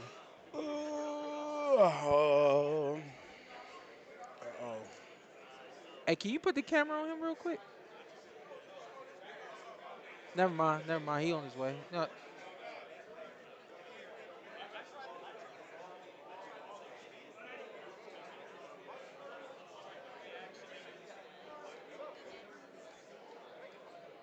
People just up in here working, huh? This is what we need. We need to start pulling 8 hours up in here. What's this guy's name? I always call him Ohio's. I don't know. I call him the same thing, man. I don't know. He a good dude. I know. Though. I don't know that nigga. He a good dude, though. Good guy. Hey, Lou, you ever ran into somebody and you thought to yourself, I don't know that nigga? Oh, okay. You probably just said that when you seen me, like, yeah, that's Shawn Porter. I don't know that nigga with him. Yeah, I know y'all. That's fam now. This family. What's going on, big man? What's up, bro? How we feeling about this one? My prediction? Yeah. My saying right now is that if we knock him out in 8, we can't be late. What the hell that mean? Don't be late. Nigga, you might. Hey, if you knock him out in 8, we can't be late. Don't. Hey. Nah, like hey, don't real be late. talk. Don't be late real because I shit. think he going out Nate. Like, no. Don't be late because I think he going out Nate. Huh? Double entendre. Entendre, sir. What's going on with you? Man, I'm just enjoying the festivities. Yeah. We got here Wednesday, so we've been on go ever since. So I'm excited to see a action-packed fight night. That's what people telling you? People telling you it's going to be action-packed? That's what I'm seeing. Yeah. Like, we was at a press conference yesterday, Tank almost flinched the ghost out. Man, listen. Was that a flinch or defense? Well, you tell you tell me, son. Was that a defensive? I love you, Showbiz, because he broke it all the way down. I know. He went all in it. And I'm looking at this thing with my face twisted up like, come on. Like, what do you expect? This is a boxing match. Emotions are running high. Yeah. In some fights, there's actual true animosity. There's true animosity on the stage. This ain't like, if Terrence had flinched at me, I probably would have been still, because there's no animosity there. I got no reason to be worried. So you feel like Frank is worried? You are. How could you not be? When he, it looked like a deflect, but it really was just like, you ever seen what Day was saying? Get your fucking hands up. Yeah. I threw my 5 of them. I felt That's what it looked like. I felt like the hand came up and then he came right back. I feel like, it kind of is what it is. Sure, you just hit him? It would have made it better if you would just hit him? If you had hit him, and then we'd be having a completely different conversation. Right. Then we got to postpone the fight. I've been really hyped. if he had hit him? I feel like, Leonard feel like, I just have Leonard on. He said he feel like it might be over in 3. Just like Charlie Murphy said, challenge him. Challenge him. I challenge anybody to be on stage, standing next across from somebody that you about to fight, and they go like that at you. I challenge you to not have some sort of something. I tell you right now, I was on the floor right in front of it. Here we go. I flinched with Frank. I jumped high. I know you did. Yeah, he was with the mic and everything. Shit out of me. So what you expect? That's a gorilla up there, man. Yeah. And he hungry. At the end of the day, and shout out to Showbiz, because I thought you was taking me where I thought you was going to go, and you didn't. At the end of the day, all of the talking, all of the flinching, all that kind of stuff, don't none of it matter. At the end of the day, when the bell ring, that's all that matters. I don't give a damn about analyzing somebody flinching at you when you jumping. Like, that's natural. Let's take away that. All right, his body language as a fighter, right? Yeah. Let's forget the flinch. Forget the trash talking. Let's just look at body language. Yeah. Does it look confident to you? He in and out of the confidence. He in and out of it. Take the words away, because you don't have to. This ain't no spelling bee. Because at the end of the day, he don't know how to treat this. They said his first time. So that's what I told him. You know what I mean? I told him he ain't never been here before. When I first started doing TV, shout out to K-Dab, she would throw these jabs at me, and I would just take them. I took them all. Like, I ain't know how to respond. I ain't know I was able to respond. I ain't know I was allowed to respond. Right. And then we got off one day, and one of my producers said, hey, you're funny. You got some character. Give her one back. Yeah. And I said, oh, I could do that? Yeah. And then it was off to the races. You got to have this experience, and then you'll find your way. This is your first time, and Tank know that, which is why Tank treating it like, treating it like he the kid. It's almost like it's like he walking a dog. He walking his kid. Yeah. He walking you to school. Yeah. And my thing is, I wanted to match the hype. Yeah. I wanted to match the energy, because it's only Thursday. Yeah. It's only Thursday. Yeah. I'm glad you know the days of the week. I did not know it was Thursday. It's only Thursday. But, you can start to see the people starting to check in their hotels. Yeah. The noise chatter gets a little louder. Yeah. The heat in the room gets a little heavier. There's some people over there eating they ain't supposed to be eating. You know what I mean? Yeah. They not even Everybody working. got a plate. Stealing plates and shit. You know what I mean? I want this to be one of those, for the 100th anniversary. Yeah. It's got to be as live. Come on, man. It's got to be as live. Hey, somebody take a picture while we over here? Hey. Dang. Just take a couple. Just flick. I can't find my team. These motherfuckers is stealing chicken and shit. They eating. This nigga said stealing chicken. He went to interview. Let's go. And then give me on the the vert that way too. Hey, he always joking. It's gonna be a conversation tonight. he always joking. It's gonna be a conversation tonight. These niggas out here just stealing celery sticks and shit like that. I don't pay you to sit there and eat. Oh man, even when the job is done. I'm gonna say it then. I did a show with this gentleman last time he was in town. Yeah. It was smooth, but I waited an hour for y'all to get the joint together. Nah, why snitching? Yeah, hey, nigga, nobody would have knew that. Nah, dude. Nobody would have knew that. Next time, call me. Nobody would have knew that. You were about He ready. was supposed to have his shit ready. Oh, T, you got. Oh, there you go. You almost got fired. Nah, he bullshit. Hey, T, he trying to talk shit. Hey, you give it to my man. Hey, T, take a couple. This nigga say that it took us an hour to get our shit set up for the interview. 30 minutes at max. 30 minutes. That's what you doing right now? 30 minutes. Look, but he doing this to his nose, so we know what that means. Sean was at nigga, I don't know what this is like. This nigga posing. He gave him the boxing pose. Nigga, that's the everything pose. Nigga, I'm posing my baby like this. Nah, because we couldn't find. Shawn was at the table playing crap. Oh, he was? Damn. Not even, that's not even me. That's not even me. People not knowing. Not believing that. People not believing that. He was down there like Chris Tucker on Rush Hour. I did have a suit on. Oh, you definitely had a suit on. I did have a suit on. Definitely had a suit on. He had that purple on too. Yeah, it wasn't Croc, but yeah, I did have a suit on. Hey, you got any more characters you pulling out this week? Anything like that? Man, I like it. What they call it? I like to be a surprise. You like to be authentic. It's suspense. Whatever's feeling in that moment, it's gonna happen. Yeah. But I'm excited for this venture. Is that what you call it? Well, I feel like it is for you. Yeah. Yeah, because y'all pretty much just started y'all show, right? Yeah, man. Like we on the radio row. We on the Shawn Porter pod. Yeah. You know what I mean? Yeah. This it feels good. We had Coach Calvin on. We I see. We had Leonard on. Yeah. These guys I watch coming up. So it feels good to be in the room with amongst greats. Yes, sir. You know Yes, what I'm sir. saying? Yes, sir. Have you seen anybody you've been afraid to crack a joke at? Hell no. No, nobody. Calvin was incarcerated. And I'm cracking jokes with Calvin. Yeah? What that mean? I'm just saying, man, and he from Baltimore. He twice removed. He's from Baltimore. But he still keep a foot out. Yeah, he still keep a foot out. Yeah. Stop. It's different. It's different out there, man. I'm from D.C. I was about to say, yeah. But it's two different worlds. Yeah. You see the way Tank walk in with his crew? Shit, a little different. It's a little different. Feel like the Monstars in this motherfucker. Hey, Luke. Yeah. You would lock them up?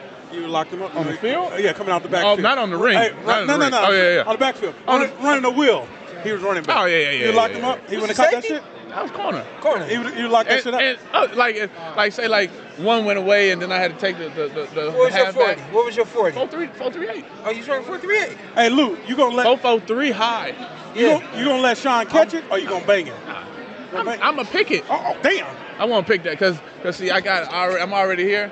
I already see how the wheel's gonna happen. Not happening. Yeah. I'd have found you and ran you over. Hey, you know he played in the league? I'd have found. Yeah, I heard he played around in the league. Listen, you played would around not be walking, in the league. be walking today. I'm taking all them shins. No, never that.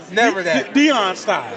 Never that. Deion style. I ain't going, man. I'm trying to play. I'm trying to make sure I can see the next. Always needed 2 or more to get me down. Oh no, see. Yeah. So you was trying to. Okay, I already know. You was probably running like what my boy. Mike Allstott. No. He white. You silly. What my boy from Kansas City, Pachillo. Oh yeah. He just run like he angry. Yeah. I can see that. I can see that. Yeah. But I was having fun. Yeah. I was angry fun on the field. See, that's why you got in the ring. Yep. Shit like that. You can't. Nigga's crazy. You can't calm him down. You need a ring bell to calm shit down like that. And that's why we're glad that he became a legend in the ring. And I'm gonna ask you spent some time with Carolina? Yeah. How was it playing with Cam? Awesome. He don't remember. Shit. This nigga disrespectful. Awesome, man. It was a time of a lifetime. It was also 3 days. Oh, he out of line.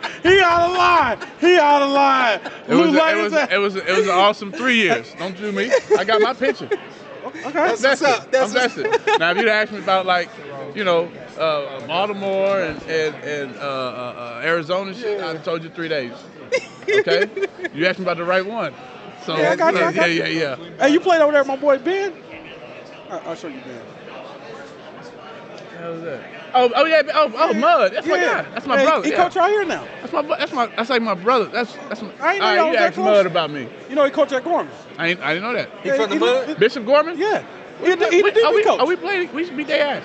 Yeah. Where you played at? DC. They came to the crib and got sent back. What team you play for? Nigga, we go around beating everybody now. High school. Oh, yeah, I won't do it now. Did you say good counsel? Hey, that was damn. That was before we had Randall at quarterback. That's before we had. We realized. No damn. We realized nationally ranked. Yeah. Yeah. No, good counsel. Hey, sis. That's a school right there. Hey, it looked like a college. I know it do. Hey, I already know. Good counsel. We was a real All-American. Hey, wow. Hey, since that we got 4 of these. Yeah. for a national championship. I don't even know how many we got. Yeah. I brought the first one home. Now That's all I know. y'all was nasty though. That's what's yeah, happening. I brought the first one There's home. only a few schools over there on in DC area. Did you Because play it's all about running back too, basketball. or just defense? A receiver. Receiver. Okay. I had offers to play both sides. Okay. And I was a starting point guard basketball. That's what's Athlete. All You of got them. offers in basketball too? Yeah. Okay. Okay. All of So them. this is before the funny. He wasn't even funny then. I've been funny my whole life. I just did the sports as a hobby. Okay. You know? Oh no, slow down now. Yeah, you like that? Because that's what I'm gonna be saying in a minute. Yeah, don't Boxing steal my was just shit. a hobby. Don't steal my shit. Yeah. Copyrighted today. Lou Young. What's today's date? Yeah, I need that on. When on last time you talked to Ben? We gotta get y'all together. Shit. We was at the Super Bowl together. Okay, so y'all still in touch. All right. That's my guy. Okay, yeah, I'll let him know. We was Yeah. at Super Bowl together. We talk probably every other month. Okay. That's my guy. Yeah. Thieves Ave. Ask him about thievery. Okay. And we ain't talking about robbing. Okay. I will let you have it. He like shit you don't know about. Yeah. Shit you I'm don't gonna know. let you have Sean said 3 days. That's wild. it. He's still on That's that. wild. I can't believe. I had to, man. No, I let him have one. Yeah. And that's probably the only one I'm gonna get too. But hey, man, it's so much behind this guy that you guys don't know. Jared. Check out his story. I think you doing a doc or something because I think people Man, need to know. you know what? Man. I don't want I'm doing my doc too. He been talking about this shit for 10 years. Come on, man. How many goddamn Showtime exclusives have we seen, man? They look. My doc will be. You know what? I'm not even gonna do it yet because the story's still being written. Yeah. You know what I mean? The chapters haven't. It's not even close to that. 3 days ain't enough. he gotta go find some more. What, you gonna call it 3 days? He gotta go find some more shit to do. The amount of shit I've done in 3 days is a lifetime to some of these folks. Yes, sir. Yeah, Yes, sir. that's true. Agreed. No, man, I like kicking it with you, man. I Yeah. appreciate your time. Enjoy the fights, man. Enjoy the festivities. And I look forward to seeing whatever you do next, man. Oh, yeah. Yeah, what's next for you outside of Fight Week here? Shoot. I always like to make sure everybody, Yeah, follow I you. think I'll be in Alabama this For what? Wednesday. Celebrity okay. MLB, Major League Baseball Legends event. Okay. Did you play baseball too? I said athlete. Yeah. All of them. Hey, Dane. You know what I mean? Before you get No. Lacrosse? No soccer. so, wait. You're not gonna fight it. Chan down. This the fighter pose. Why do they always put their goddamn fist up? Hey, listen, this is the only sport that's got a pose. I dapped up Sugar Ray Leonard. He was doing this the whole time. Was he moving? Yeah. Good deal. Oh, they go Arrow, man. Hopefully he come over and get on for a second. Oh yeah. Yeah. I got history. Yeah, we got a little bit of history. Yeah. Go ahead. Hey, I'm gonna get out. I'm not gonna break that fight up. Yeah. These niggas start fighting. I ain't in it. Yeah, that's more than 3 days for me. Nah, we smooth. I appreciate your time. Love, dog. man. Yes, Appreciate sir. y'all. I'll come Lou. over if you need Bless me to. you. Oh, yeah, brother. yeah. Want me to, need me to. I got you. Yep, appreciate you, man. Thank you. Yeah. Lou on the move. Comedian Lou. They always have Coke and Sprite. That's it. Why are you complaining, bro? Coke, Sprite, and water. Why are you complaining? It's free. I know When it's free, something but is it's like- free, I don't want to hear the bullshit. It's free. I'm saying, like, why that? What do you want? Like something. You 7 want- Up. Why? you want a Why it's ginger always ale? gotta be Sprite? Why can't it be 7 Up? Why it always got to Maybe be they got Coke? a Why can't it be Pepsi? Maybe they got a Coke product sponsorship here. Thank you. Maybe that's Yeah, what it you is. know it's Coke World right next door. No. Yeah, you never been Oh there? yeah, right there. Yeah, down the yeah. street. Yeah. Do you take the kids to the dinosaur museum? And No. Need to go. Yeah, I Said do. Somebody else. I do. They said their kid loved it. Yeah. Hafey go? No, Hafey was just there. He didn't go that night. Oh, okay. He was just Yeah, down I was like, damn, your kid's old, but all right, cool. there. Okay. I was like, okay. He said, I don't care how old you is, you're still my baby. I don't know if I'm gonna keep saying that to my kid when he Still like my baby? like 18, like, hey, you're a man now. You know, some people just they keep going. You still my baby. Your son's still gonna be your baby? We eventually. Nah, my kids is always gonna be my kids. Yeah, Yeah, you're not gonna always be my baby. I tell don't my really, son you now, know. you ain't a baby no more. But he quick to say, look at that baby. I'm like, you a baby. Yeah, that's what he do. Yeah, I'm like, Nah, he think he a big boy now, so he like, you know, can't He's- call him little. he's You're a still- little dude. Yeah, but he's you. Yeah. Yeah. You're a little dude.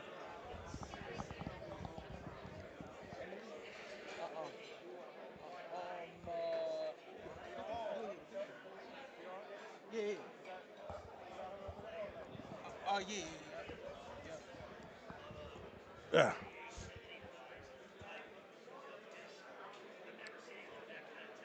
We're gonna cut out all the fluff on this bad boy. What is the fluff? The fluff, like this moment right here where Oh, ain't okay. too much going on.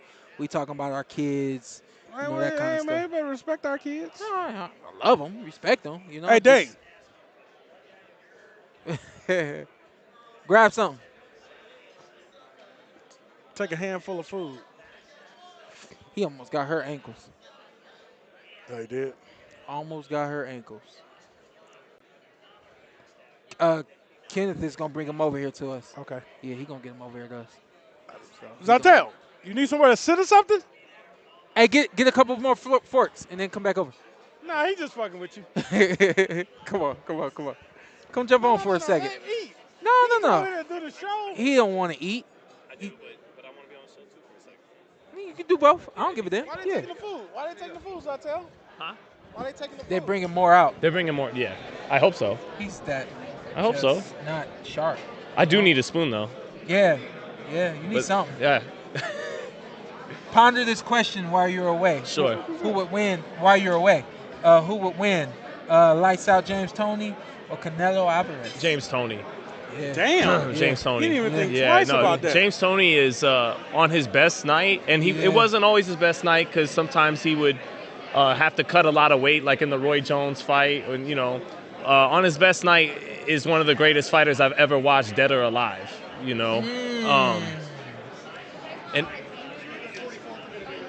Oh, yeah, we got one. Yep. No. Not next. No. We'll I'll let get you know. Earl next. Yeah. Oh yeah. You want to eat? You want to take this? Well, you got me talking James Toney. I have to elaborate. What, is that one of your guys? Come on in. Oh, Come on in. Go ahead. Go ahead. Get out of here. Yep. Get in there, out of here. Get Who's something. translator? Sorry. How you doing, sir? Good. How you doing, man? Nice to meet you. Have a seat. Should I put this on? Yes. All right. How you feeling? Feeling awesome, man. Yeah. Good. I know. Has it been 3 fights in the last 5 years? How many fights have you had? Last year, basically. Yeah, because yeah. I was inactive for the 3 years. Yeah. Do you think those 3 fights got you ready? You know what I mean? Perfect. I think now it's the right time. Now, do you think you even needed those 3 fights to do what you do? As much experience as you have, do you think you needed those 3 fights? Yeah, 100%. Look, you cannot staying inactive for 3 years, basically. And it's not like I was inactive because I didn't get a fight. I just decided to retire, so I didn't train much. I mean, I stay in shape, but I need those 3 fights in order to be here right now. Yeah. You've done some of the bigger things that can be done. You've fought some of the best guys out there to this point. Where's the hunger level? Where's your level of wanting to be a champion again? It's a motivation, man. I'm 37 and I'm realistic. Yeah. 37 years old, and I know I'm supposed to get it right now. Yeah. I'm supposed to make it right now. Otherwise, I don't think it's gonna be another one. Yeah. And then seeing your other countrymen, Lomachenko, Usyk, Berinchyk, did that give you a little more motivation to do what you gotta do? It's kind of, yeah, we have this stuff because we're friends, and we also, inside the crew, you also try to match or compete. I mean, I cannot compete with Usyk. It's hard to compete with Usyk. Yeah. But at least to match a little bit with those guys. I'm only bringing this story up because of what the question that I just asked you. When the Ukraine came over to the United States back in 2007 to fight against the U.S., myself and Keith Thurman were the only 2 in the back room that won that night. So when everybody else before us had lost, he went out and won, and then it gave me the motivation to go out there and do what I did. So the same what I feel now. Yeah, you just feel like, hey, they've done it, I can do it too. Yeah. Why not? And then of course everybody talks about the monster, David Benavidez. Do you feel he fits the bill of being a monster? I think it's a desirable nickname. Yeah. But in real life, I'm not believing monster. Yeah. He's just a human. Yeah. Strong though. No, Yeah. of course. Yeah. Of course. Outstanding fighter. But monster, what's the determination of monster? Yeah. I mean, if you throw like 10 punches in a second, you can call yourself monster, then yes, he's a monster. But he doesn't. He has one head. He doesn't have claws.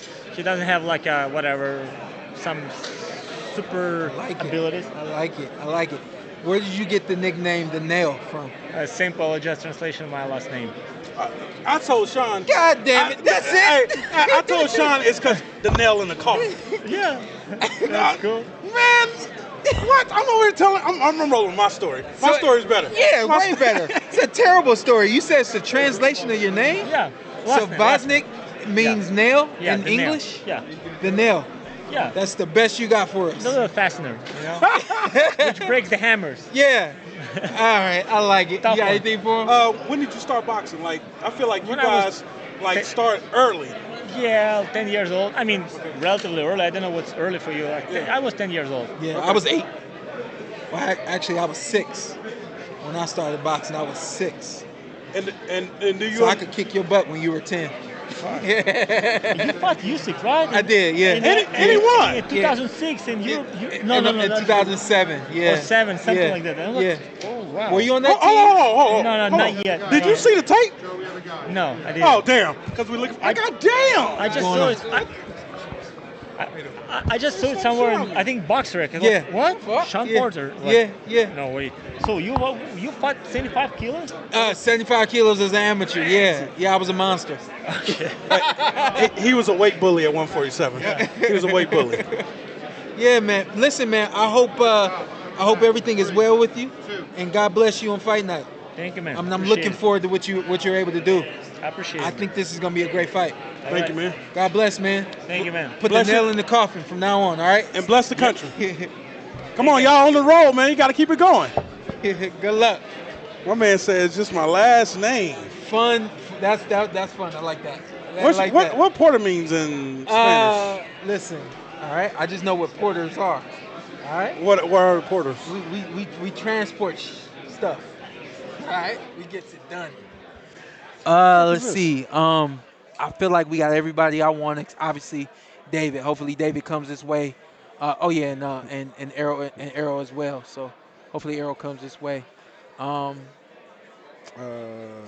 see what happens. You got me. I'm about to look up Porter in Spanish. In Spanish? Yeah. Oh, look. It's a drink. It's a drink. It's a drink. No, it ain't. Where you It see is a that at? drink. Where do you see that at? Porteria. It's Portera. It's just nice and simple. Not all that you put on it. How you doing, man? He's still over there. I was trying not to give that dude energy because he would definitely try to. The guy right here that Yep. Carson comes in and says. Oh, what'd he say? He just simply says Sprite is. I think he said it's greater than. Yeah, 7 that's Up. what it means. Yeah. Hey, you gotta get with the times, bro. Like Carson, how he was gonna sit there and be like Sprite, right, 7 Up. Like, what? Yes, that means greater. Then That's not. That's not what I said. but you was taking forever to figure it out.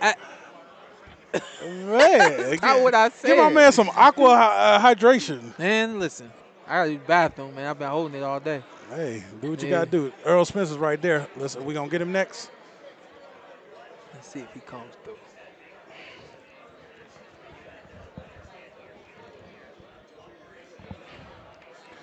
Earl Spence in the building. David Benavides to our left. Who we got over here? We got Shawn Porter.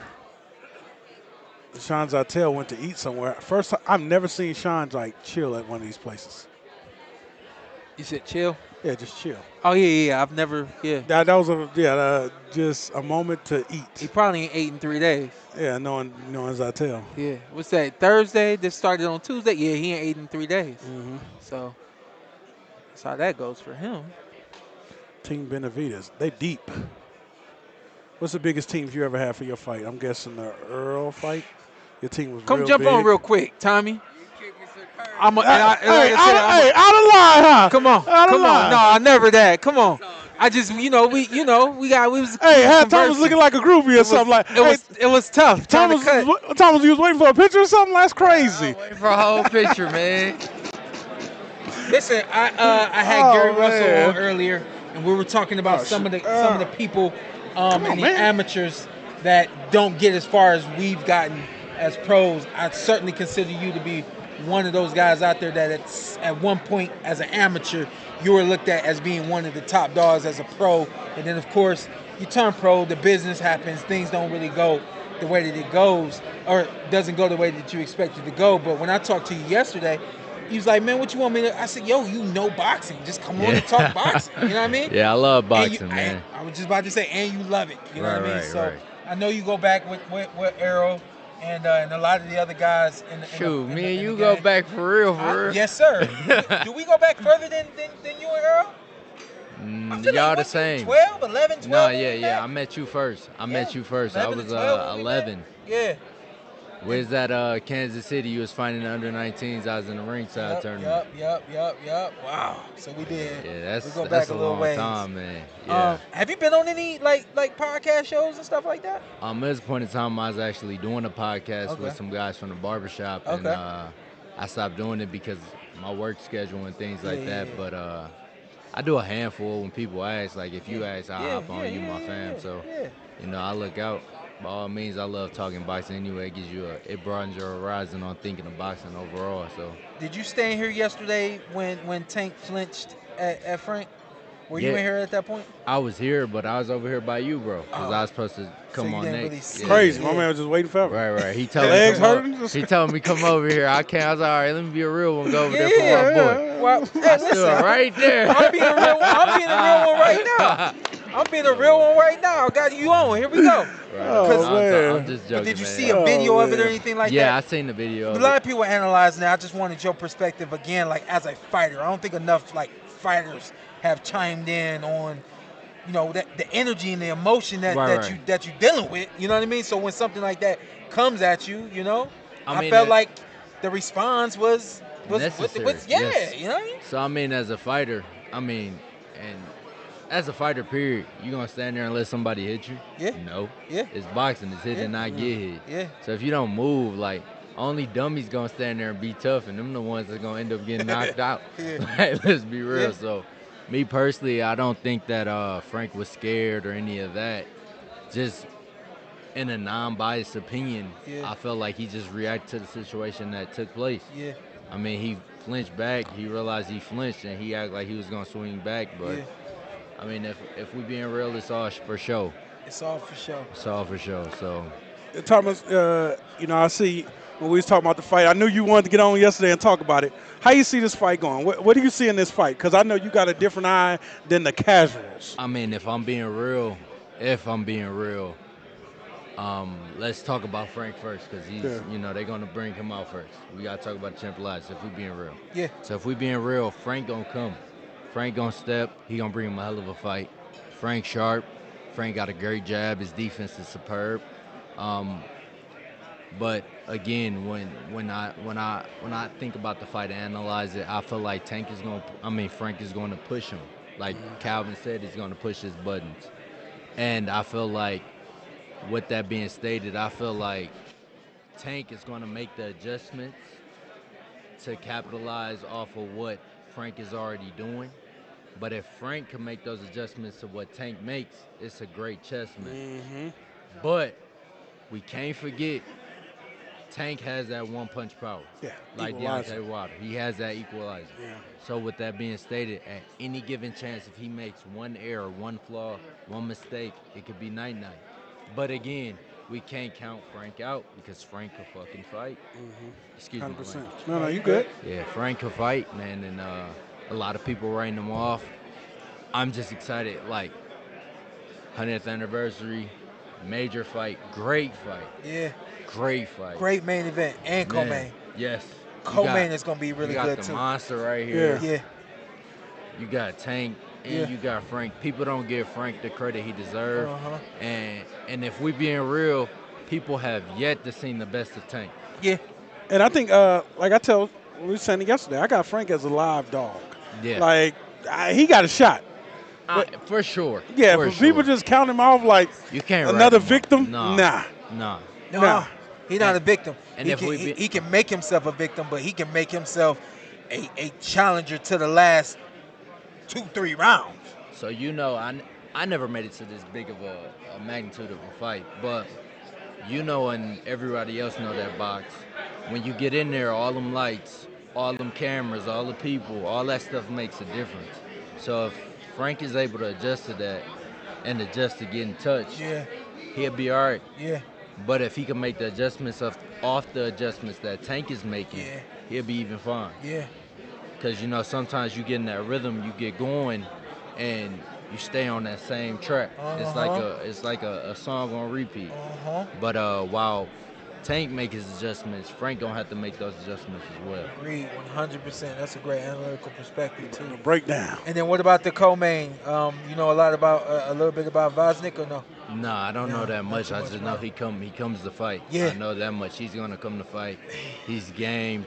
But one thing we can't take that away from him. But one thing, that output of David Benavidez, man, we seen him fight, as you stated, some guys that came from the amateurs with us, and they's putting up a hell of a fight with him. Great fight with him. But he different. Man, there's a lot, bro. he different. Thomas always say, when you have that dream when you're trying to throw punches and you can't throw, that's Dave that's trying to fight Dave Benavidez. It's like, damn, man. I ain't never had that dream. He keeps saying that. Thomas, this fool said he never had the dream where he sleeps and you never had that dream? Have you ever had the dream where you sleeping and you falling? No. Fuck out of here. It's the Fuck out of here. Fuck out of here. No. I'm the only one falling in my dreams. Yeah, it's Louisiana Bulls. Somebody push you, bro. You be all right. Oh, my lady tripping that night. You had the dream when you running away from somebody and they not getting closer to you. Nope, I ain't had that one. Nope, I ain't had that one. Now what? Now y'all had that one? Yeah. Let's find out though. Let's find out. Because now I'm curious. Have you ever had the dream where you running away from somebody and you are like running in slow motion, you can't get away? They never catch you, but you never get away from them? No, I never had a dream where I was running in slow motion, That's but fine. I had a dream where I was running. Hey yo, my dad a wild one. He said he had a dream that somebody was doing, they was getting into an argument. My dad said they pulled out a gun, right? Oh, wow. My dad getting visual. Yeah, my dad said they he said he pointed the guy pointed the gun at him, and my dad said wake up, Kenny, and woke his I've done that. Hey, I ain't mad. I done that. I said, hold on, you woke yourself up? Yeah. I had to. It's doable. I was gonna get shot. Hey, It's doable. That sound realistic. It's doable. You need to wake up Y'all for it, stupid, though. man. Y'all stupid. Y'all burn this conversation up, man. Listen, before we let you go, man, I gotta tell you, man, I appreciate your service. Yeah. You are a part of the, what do you call them, the LVPD? LVMPD. LVNPD? MPD. MPD, yeah. I appreciate your service, man. And appreciate everything that you've done for me.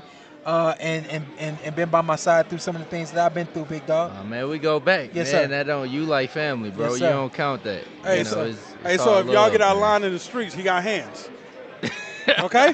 So he gonna be like, I don't even need none of this, okay? Have you had to? Hey, man, chill out. Chill out. Man. Trying to get my man fired or something. Chill out. Have you had to? I want to know.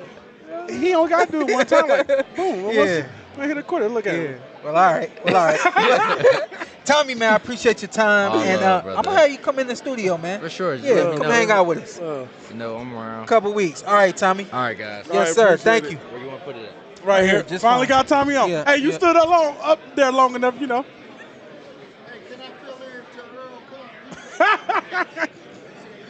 EJ coming next. I literally gonna have to bounce you. I don't want to have to bounce you. I ain't want to have to bounce Tommy. I was like, please, like let's get all we can get, because I ain't want to You have need to to work bounce him. security. Who, Tommy or TDA? Who, DDA? DDA. I don't know what DDA doing. Let's see. You come in for a second. Come on. I'm gonna have to bounce you. I don't want to have to bounce you. I love you, big dog. You good people. Oh, for Tell sure. us about the main event, because I know you got something too. First off, tell me your name, who you with. Oh, okay. Do I got? I Yeah, forget nah, the- throw yours on. Yeah. Yeah, you know, I'm with the one. You with the one and only boxing guru from Toledo, Ohio. I'm excited for another big PBC event. I'm glad to be on PorterWay Podcast all the time. I thought you was with Ohio on boxing. No, that's Marcus. No, I thought you was with him though. We say that every No, time. yeah, y'all I say always that call all you the Ohio. time. I said that's Ohio on boxing dude. No, it's the boxing say- guru. Come I'm from on. Toledo. Okay. Marcus from another part of Ohio. I forgot. Is he Oh, by? He ain't from Ohio. He ain't Cincinnati? from Cleveland. He ain't from Uh, Cleveland. no, I he don't know. might be from Well, southern. he from Akron. Yeah, somewhere around Nah, there. Yeah, but- but give a shout out to him all No, the no, time. no, I yeah, always no, give no, a no. shout That out dude- to him. that dude holds it down, man. Because he was there at that Adrian Broner fight Yeah, down last in Miami. week. Yeah. yeah, he definitely represented. And So stuff. now boxing guru, that's you on there arguing with people on Twitter. No, it's another boxing guru. okay, I'm okay. Boxing Guru 1 TV. Yeah, no, Oh, I he wouldn't do just- that. okay. Yeah, no, He I said I don't wouldn't argue. do that. I don't argue. with Yeah, people. I just speak I don't the got facts. time for that. And if anybody know about boxing, they'll recognize what I'm saying. If they don't, they're going to just say, oh, this guy just running his mouth. Yeah, but this is an interesting fight. In the main event, I was just telling Earl Spence Jr. that he has a winnable fight, in my opinion, an easy fight, stylistic-wise. For You got to Frank? hear, yes, Okay, stylistic-wise. Okay, go ahead. I'm going to tell you why I feel this way. If you look back at Tank's last 3 opponents, they've been very difficult for him. And a lot of Tank fighters give up their height, and that's what go wrong in the fight. Ryan did that. He stayed composed for the first round behind the jab. And that was He won easily the second round. He went kamikaze, went inside. My boy Hector Garcia was winning easy. I told Bob Santos they was going to be up. That's his coach. That was an easy fight. Rolly, with his boxing IQ, was, making it a For his boxing IQ. he was making it a competitive fight, you're in my right. opinion. Yeah. He just led face first before his punches. In my opinion, Frank Martin, definitely, I've been telling him for 2 years, him and his dad, they know me personally. His dad is from Detroit. Frank is from Fort Wayne, Indiana. It's like 75 miles from Toledo, Ohio. So it's very important. I've been telling him for 2 years plus. You can ask the dad, excuse me. If he got to come out aggressive against Tank. When you come out aggressive against Tank, Tank get on the back foot. He wants you to chase him. Tank is very quick and elusive. Come out aggressive against Tank. No, That's what but you want him to do? you want to come out aggressive. You want to establish that you're here to fight. Dominance. Yes. So when you do that, Tank naturally gonna go on the back foot. So when he go on the back foot and start using the ring, that's when Frank slows down. He does do that. When Frank slows down and let the fans be booing and get restless because you're a B-side. You don't have to entertain the fans. Tank does. So you slow down. So you got to think their way through. I was telling everybody when Shawn fought Earl, he had to use that same approach to be victorious. So Frank has to do that. So because if he don't be aggressive to get the early lead, then Tank could do whatever he wants to dictate the fight. You want Tank coming forward, then now you can start touching him. A lot of the fighters give up their height and range against Tank. But since he got Earl and Derrick James in his corner, Hall of Fame people, a trainer and a fighter, you have to know you got to know basic fundamentals to do that. So I'm looking forward to seeing that. And Shawn should be looking forward to seeing that because Shawn is a fighter. So Shawn knows the ins and out about boxing on that level. Looking forward to this chess match because this is going to be a fun, fast-moving chess game. This is going to be a good one. I think Tank a little nervous in his fight because he usually don't talk. Yeah. He usually don't talk. It's not that he's promoting the fight. He knows what Frank brings to the match. Yeah, I think so. I think he does. Most fighters downplay it. He's grown up a lot, but he's still a little young in some areas. He hasn't quite learned how to promote the fighter and make people feel like this is a fight that he could possibly lose the way that Floyd would do. But I think that there's definitely he knows that there's some threats. Oh, he's got to come correct. Yes. Yeah. And like I said, with EJ and Derrick James, it shouldn't be no fundamental flaws like it was when Canelo fought Jaime Munguia. Jaime stayed behind a beautiful jab, right hand the first couple rounds, won that easily. Then all of a sudden you bending over, giving up your height to let Canelo get into the fight. If Frank Martin does that, it's going to be bad news for him. Listen, so man. I'm looking for him from the technical standpoint. Styles make fights that for him to come out aggressive but stay behind a jab because Tank got to come in. And you can't go for his head because Tank is very slippery. So you got to go lower so Tank can lift up into something. And Derek is big on discipline. So there's the mental laws that some fighters have, or the laws that like the things you would see from Ryan Garcia, where he would just completely go off of the game plan and do what he wants to do. We won't get that from Frank. That's just not Frank's nature, and it ain't Derek's nature either.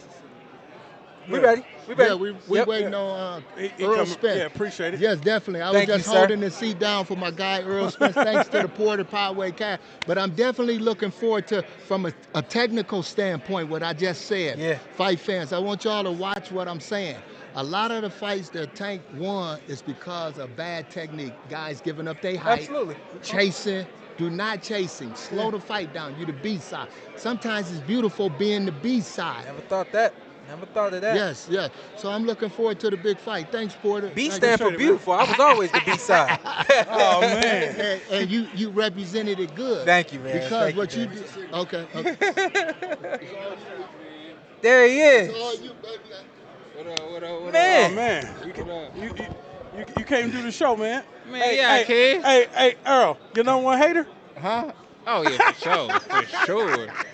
Yeah. He not your number one hater. That's Nah, not true. for sure. That's not true. Kenneth is he's everybody's guy. Nah, man. Get out of here, man. And that one dude Earl always argue with on Twitter. Who? I don't know, some dude you always argue with on Twitter. I don't know. What it look man. like? This Jackson, I don't know, some black dude. Oh, you always arguing with him on Twitter. I don't know. You argue with a lot of people on Twitter, bruh. Yeah, sometimes I have my time. Yes, I argue with you, then get off for like 2 weeks. Yeah. Get off the field. Nigga, leave the conversation and come back. Listen, man, I saw you on the stage yesterday, and that touched my heart because, and I explained it on the show yesterday. Our names are always on the promotions, but you never actually see us up there. Yeah. And I felt like, yo, as a young fighter, we seen Golden Boy do his thing. We get it.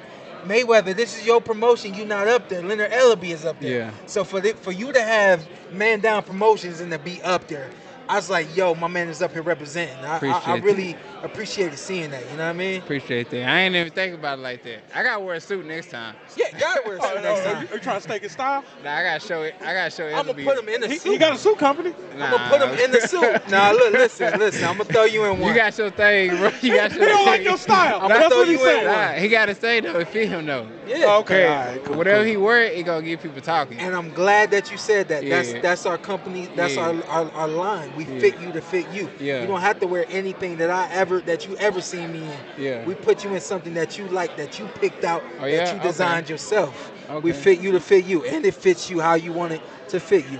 Okay, That's a big. double entendre. But no, I appreciated that. That being said, I think that now you have the opportunity to do what a lot of people won't do with this fight and tell people what to expect from Frank Martin on fight night. Yeah. You know, what I expect from him, I expect him to just the first part is just stay focused. Because I feel like Tank, I know Tank been at this stage, 100 times. And this first time Frank been at this stage. So Tank doing his antics and doing different things, just to get in his head and just to show him, oh, I'm the big dog, I do this. Like, he'll be outside and he'll go where Frank going. He'll be like, you go that way. Or he'll be like, you get out the MGM. He'll be like, this mine. He'll be like, this MGM mine and all this. Just doing like little bully. different things. Yeah. Gotta be, Trying to be a bully. And Wow. I told Frank, I say any great fighter, every great fighter been to this moment. Every great fighter been in a moment where they got to face the guy. I was like, yeah, you ain't never been on the stage before, but what great fighter been on the stage before? No, it's always take a first time for everything. You know what I'm saying? So I tell them, man, you just gotta be focused. You know what you can do. You know what you can do in the ring. You just as talented as him. You just skillful as him. he's focused. He's think mentally he's gonna break you down. Just like you see LB talking about, he never been here before. He's been doing this. Tank been doing this since 2017. This and that, this and that. He ain't turned pro yet. You know, they focus on the mental part. And I told him you got to overcome that to be great. Yeah. And all the greats went through the mental part and broke through it. Fantastic broke through that barrier. advice too. Yeah. Fantastic advice. The other side of the thing, have you sparred with Frank before, right? Nah. Oh, y'all have never sparred before. Oh wow. Okay. Well then, but you've seen him work before, right? Oh yeah, for sure. So what do you see when you see him working? I see a talented, skilled. I feel like he's definitely skilled when he got with Derek. Because at first he was just all talent. Athleticism. Yeah, just athletic, just raw. You know, athletic, like just a Midwest guy. Yeah. You know what I'm saying? Just, Slow down. well, that's how they are. You know, the average people like, oh, he a Midwest guy. He gonna be talented as hell. Yeah. You know, so you gotta come at him. You gotta come at him. You know, so he was just all talent, but I feel like he got Derek, you know, got him thinking a lot more and got him more skillful in his attack and, you know, how he go about it in the ring, and he's more thoughtful about, you know, different things he does in the ring. So I feel like, you know, even with that aspect, I think he'll be ready. You know, it's just going to be on him. I don't know 100%. It's going to be on him. Is he going to let the bright lights crush him or turn him into a star? You know, and that's what makes the great fighters from the good fighters, you know, the bright lights. So I think he can get past that. And I know his background. I know he's got a lot of family that's been in the NFL mostly. I don't think he's had anybody in the NBA, but he's had a lot of successful professional athletes around him. So that, to me, I feel like that's another thing that kind of people don't know about him. He's been in this atmosphere. May not have been in this atmosphere himself, but he recognizes it. You know what I mean? Oh yeah, for sure. Like his cousins, you know, who he's super close with. You know, he got he got a couple cousins that have been in the NFL, so you know he didn't see him firsthand. You know, around that. But I feel like it's nothing like, you know, boxing. Cause when you're in the ring, it's just you, the other guy, and the referee to break the shit up. So you know, it's way different than everything else. And I feel like, you know, his mentality is gonna show Saturday night. And what I told him is plain as day. I told him it's only two things you're gonna do. You're either gonna drown or you're gonna swim. You know, so at the end of the day, it's gonna be 100% on you. Ain't nothing I can do, ain't nothing Derek can do, and ain't nobody can do but you. You gotta have that dog mentality to where you like, I'm not going. And I think the best advice is Earl Spence. His first shot at the title, he had to go across the pond and get it and dog it out. Like I still remember when. Hey, I appreciate you coming to you. Man, I don't know if you came just to try to scout me or whatever. Nah, I was trying to be seen. I was in a suit. I was trying to be seen. No, I had a great time, and that was an amazing experience. Like you said, Earl, I know you call him a hater. I was in the group chat with him. I got nervous for you. I said, I don't know, Shawn. He putting it on Earl. He's like, chill, he got this. And then all of a sudden you start, and he was repping you up in there. I ain't gonna lie. Yeah, I think he seen a future fight. That's why. He seen money? Yeah, for sure. Hey, you guys, I got questions for both of y'all. All right, hold on. Let me answer this real quick. When we came over there, I didn't come over there like, oh, this is a future fight. But I remember when you had got in the ring with me, I said, you just gotta get a belt. And when I that night happened, I was like, I looked at you, I said, this is a true story. I looked at you, I said, that's the best guy at welterweight. When I fight him, I'm gonna beat him, and then I'm done. And I said, as soon as he get a belt, it's whenever they tell me. Nah, I respect you for that. When you dropped him and he stayed down, I stood up just like this, put my hands in my pocket, and I said, here we go, just like that. So, nah, I respect that because a lot of guys didn't want to let me in the door like Keith, and that's why I would never fight. Because that nigga kept talking about some get back seeds and all this. I'm like, all right. Earl, so I'm over here arguing with my man right here. He like, he gonna fight Earl about to fight Keith. I said, Earl's a bitter nigga. He ain't gonna fight him out of principle. Man, I go to my grave for a fight. I told him. I said, Earl is not. It's a principle for him at that point. Yeah, nah, it'll never happen. Go ahead. You said you got. But yeah, I just got two questions for both of you guys. You know, September 28, 2019, y'all gave us one of the greatest fights, a classic. Man, what did I'm gonna ask both of you guys? Was you guys What did you guys know about the other opponent going into the ring? What you thought about the other opponent going into the ring? With me, I thought like I bet our thought is in reverse. I gotta say it. Our bet is our thought is in reverse. Shawn is one of those guys. He like one of the dogs because I got a Malawi that we train and stuff. And basically, if you tell that Malawi to go through a brick wall, it's gonna try to go through a brick wall. And I feel like Shawn was like that, especially with Kenny. If Kenny told him that, hey, run through this wall, I think he gonna try to run through the. He gonna try to run through the wall. He gonna try to break through the wall. And that's how I felt about Shawn. I was like, this dude just gonna come with it. He gonna come with it. He gonna fight, and he gonna fight to the death. Like I'm gonna have to, I'm gonna have to stab him and do a bunch of stuff. We gonna have to jump from everything, cause he gonna fight to the death to try to beat me. My thought, I was like, he don't know everything that I can do, and I said it's gonna take everything I got to beat him. And I really did feel like I was pulling everything out of my bag in order to. There were points where I felt like I was ahead of you, and then there were other points where I felt like, yo, I gotta come back. You know, I felt like I was pulling everything out of my bag to pull out that win. But I felt like going into the ring, I felt like I was better than he thought I was. And I think you had already been saying that, but I felt like that before you were saying it. Yeah. I was like, I'm better than he know I am. I can box better than he know I can box, and I can do more things than he know I could do. And I felt like I was going to come in there and surprise you. Yeah, you did show me a lot of different things, because I ain't going to lie, like, even with, like, Derek, he was trying to tell me to do different things and do all this step up. I'm like, man. In the fight? No, in training camp. Oh, in the camp, I was like, man, like I'm not doing none of that. Like, was it we like just gonna fight? Did it make sense to? Was he showing you? Did it make sense to some of the things I did? Yeah, cause like you start doing it. You start stepping over it, doing different angles. And I was like, oh, okay, I see what he's talking about. Well, listen, man, you validate the coach right there. The 11th round, the shot. That was the 11th round. Yeah. Earl, what the hell did you think when this motherfucker said, "Let's go"? Shit, what I've been thought, I was like, this man is just gonna fight to the death. That was in my head. I was like, this man is just gonna fight to the death. Like, I'm about to kill his ass. and I don't know if you know this now. Shawn shared this on the podcast. You hit him with a body shot in the 7th, 8th round. He couldn't feel his legs for a whole round. Oh yeah, I went a so whole round. Look, if he knew that, he would have stopped. His punches was low. His punches was low. That's his pedigree. His punches was low.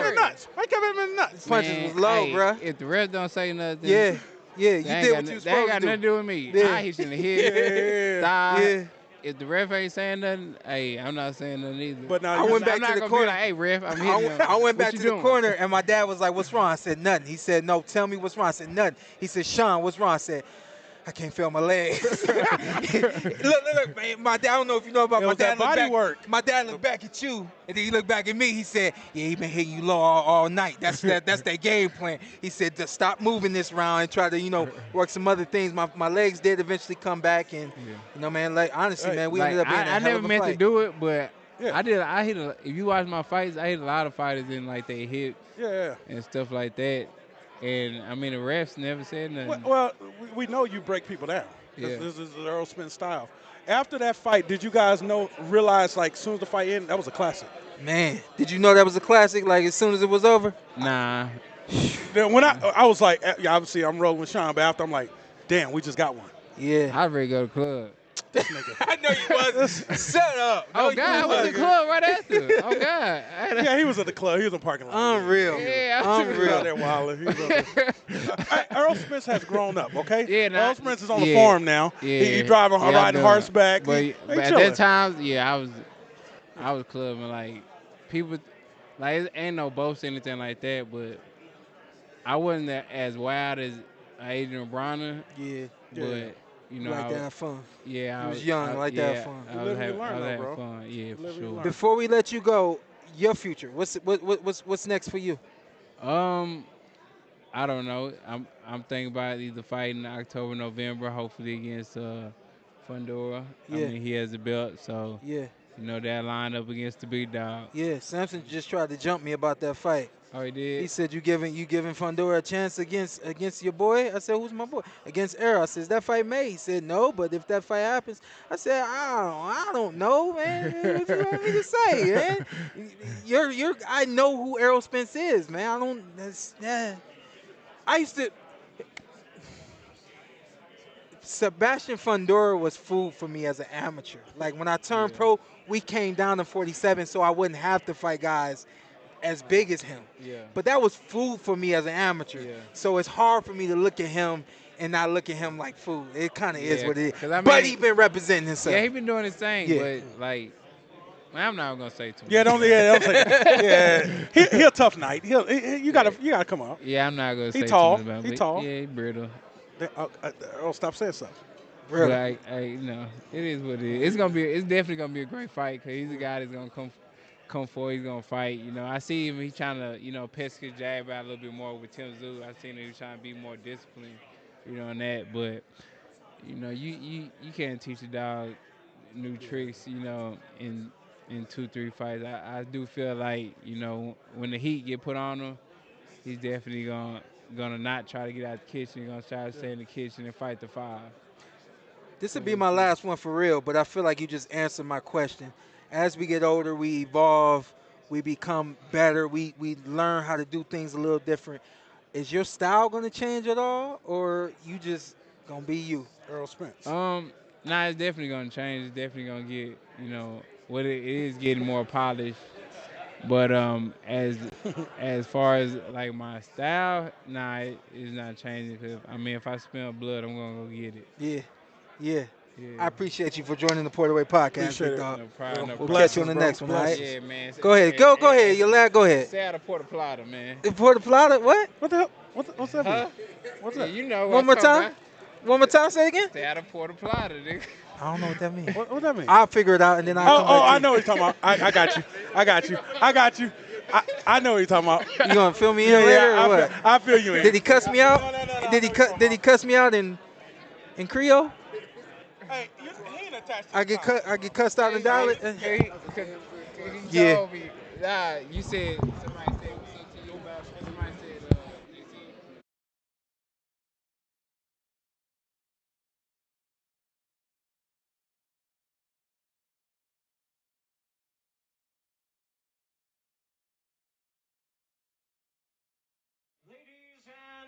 Gentlemen, from the Microsoft Theater here in downtown Los Angeles, brought to you by Shawn Porter Promotions.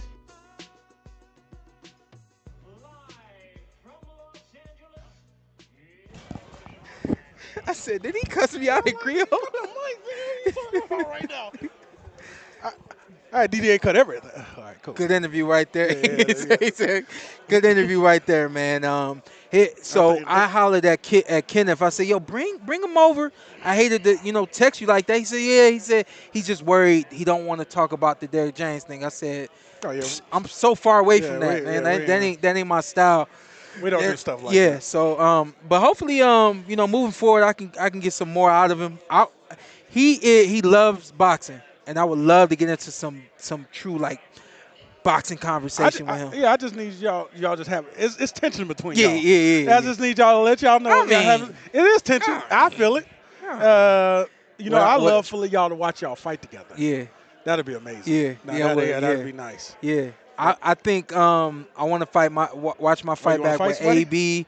I want to watch my fight back with Errol, and I want to watch my fight back with Keith. Yeah. What about Danny?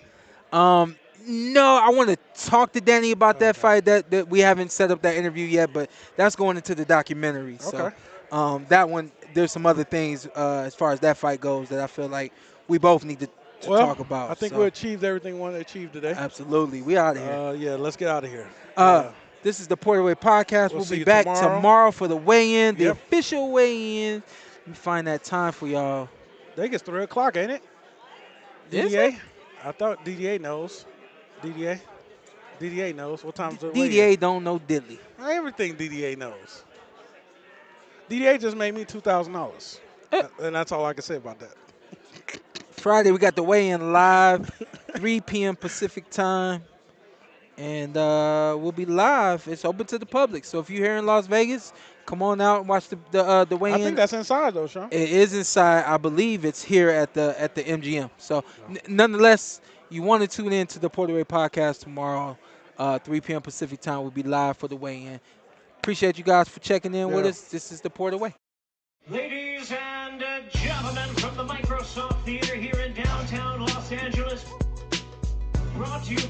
Shawn Porter Promotions.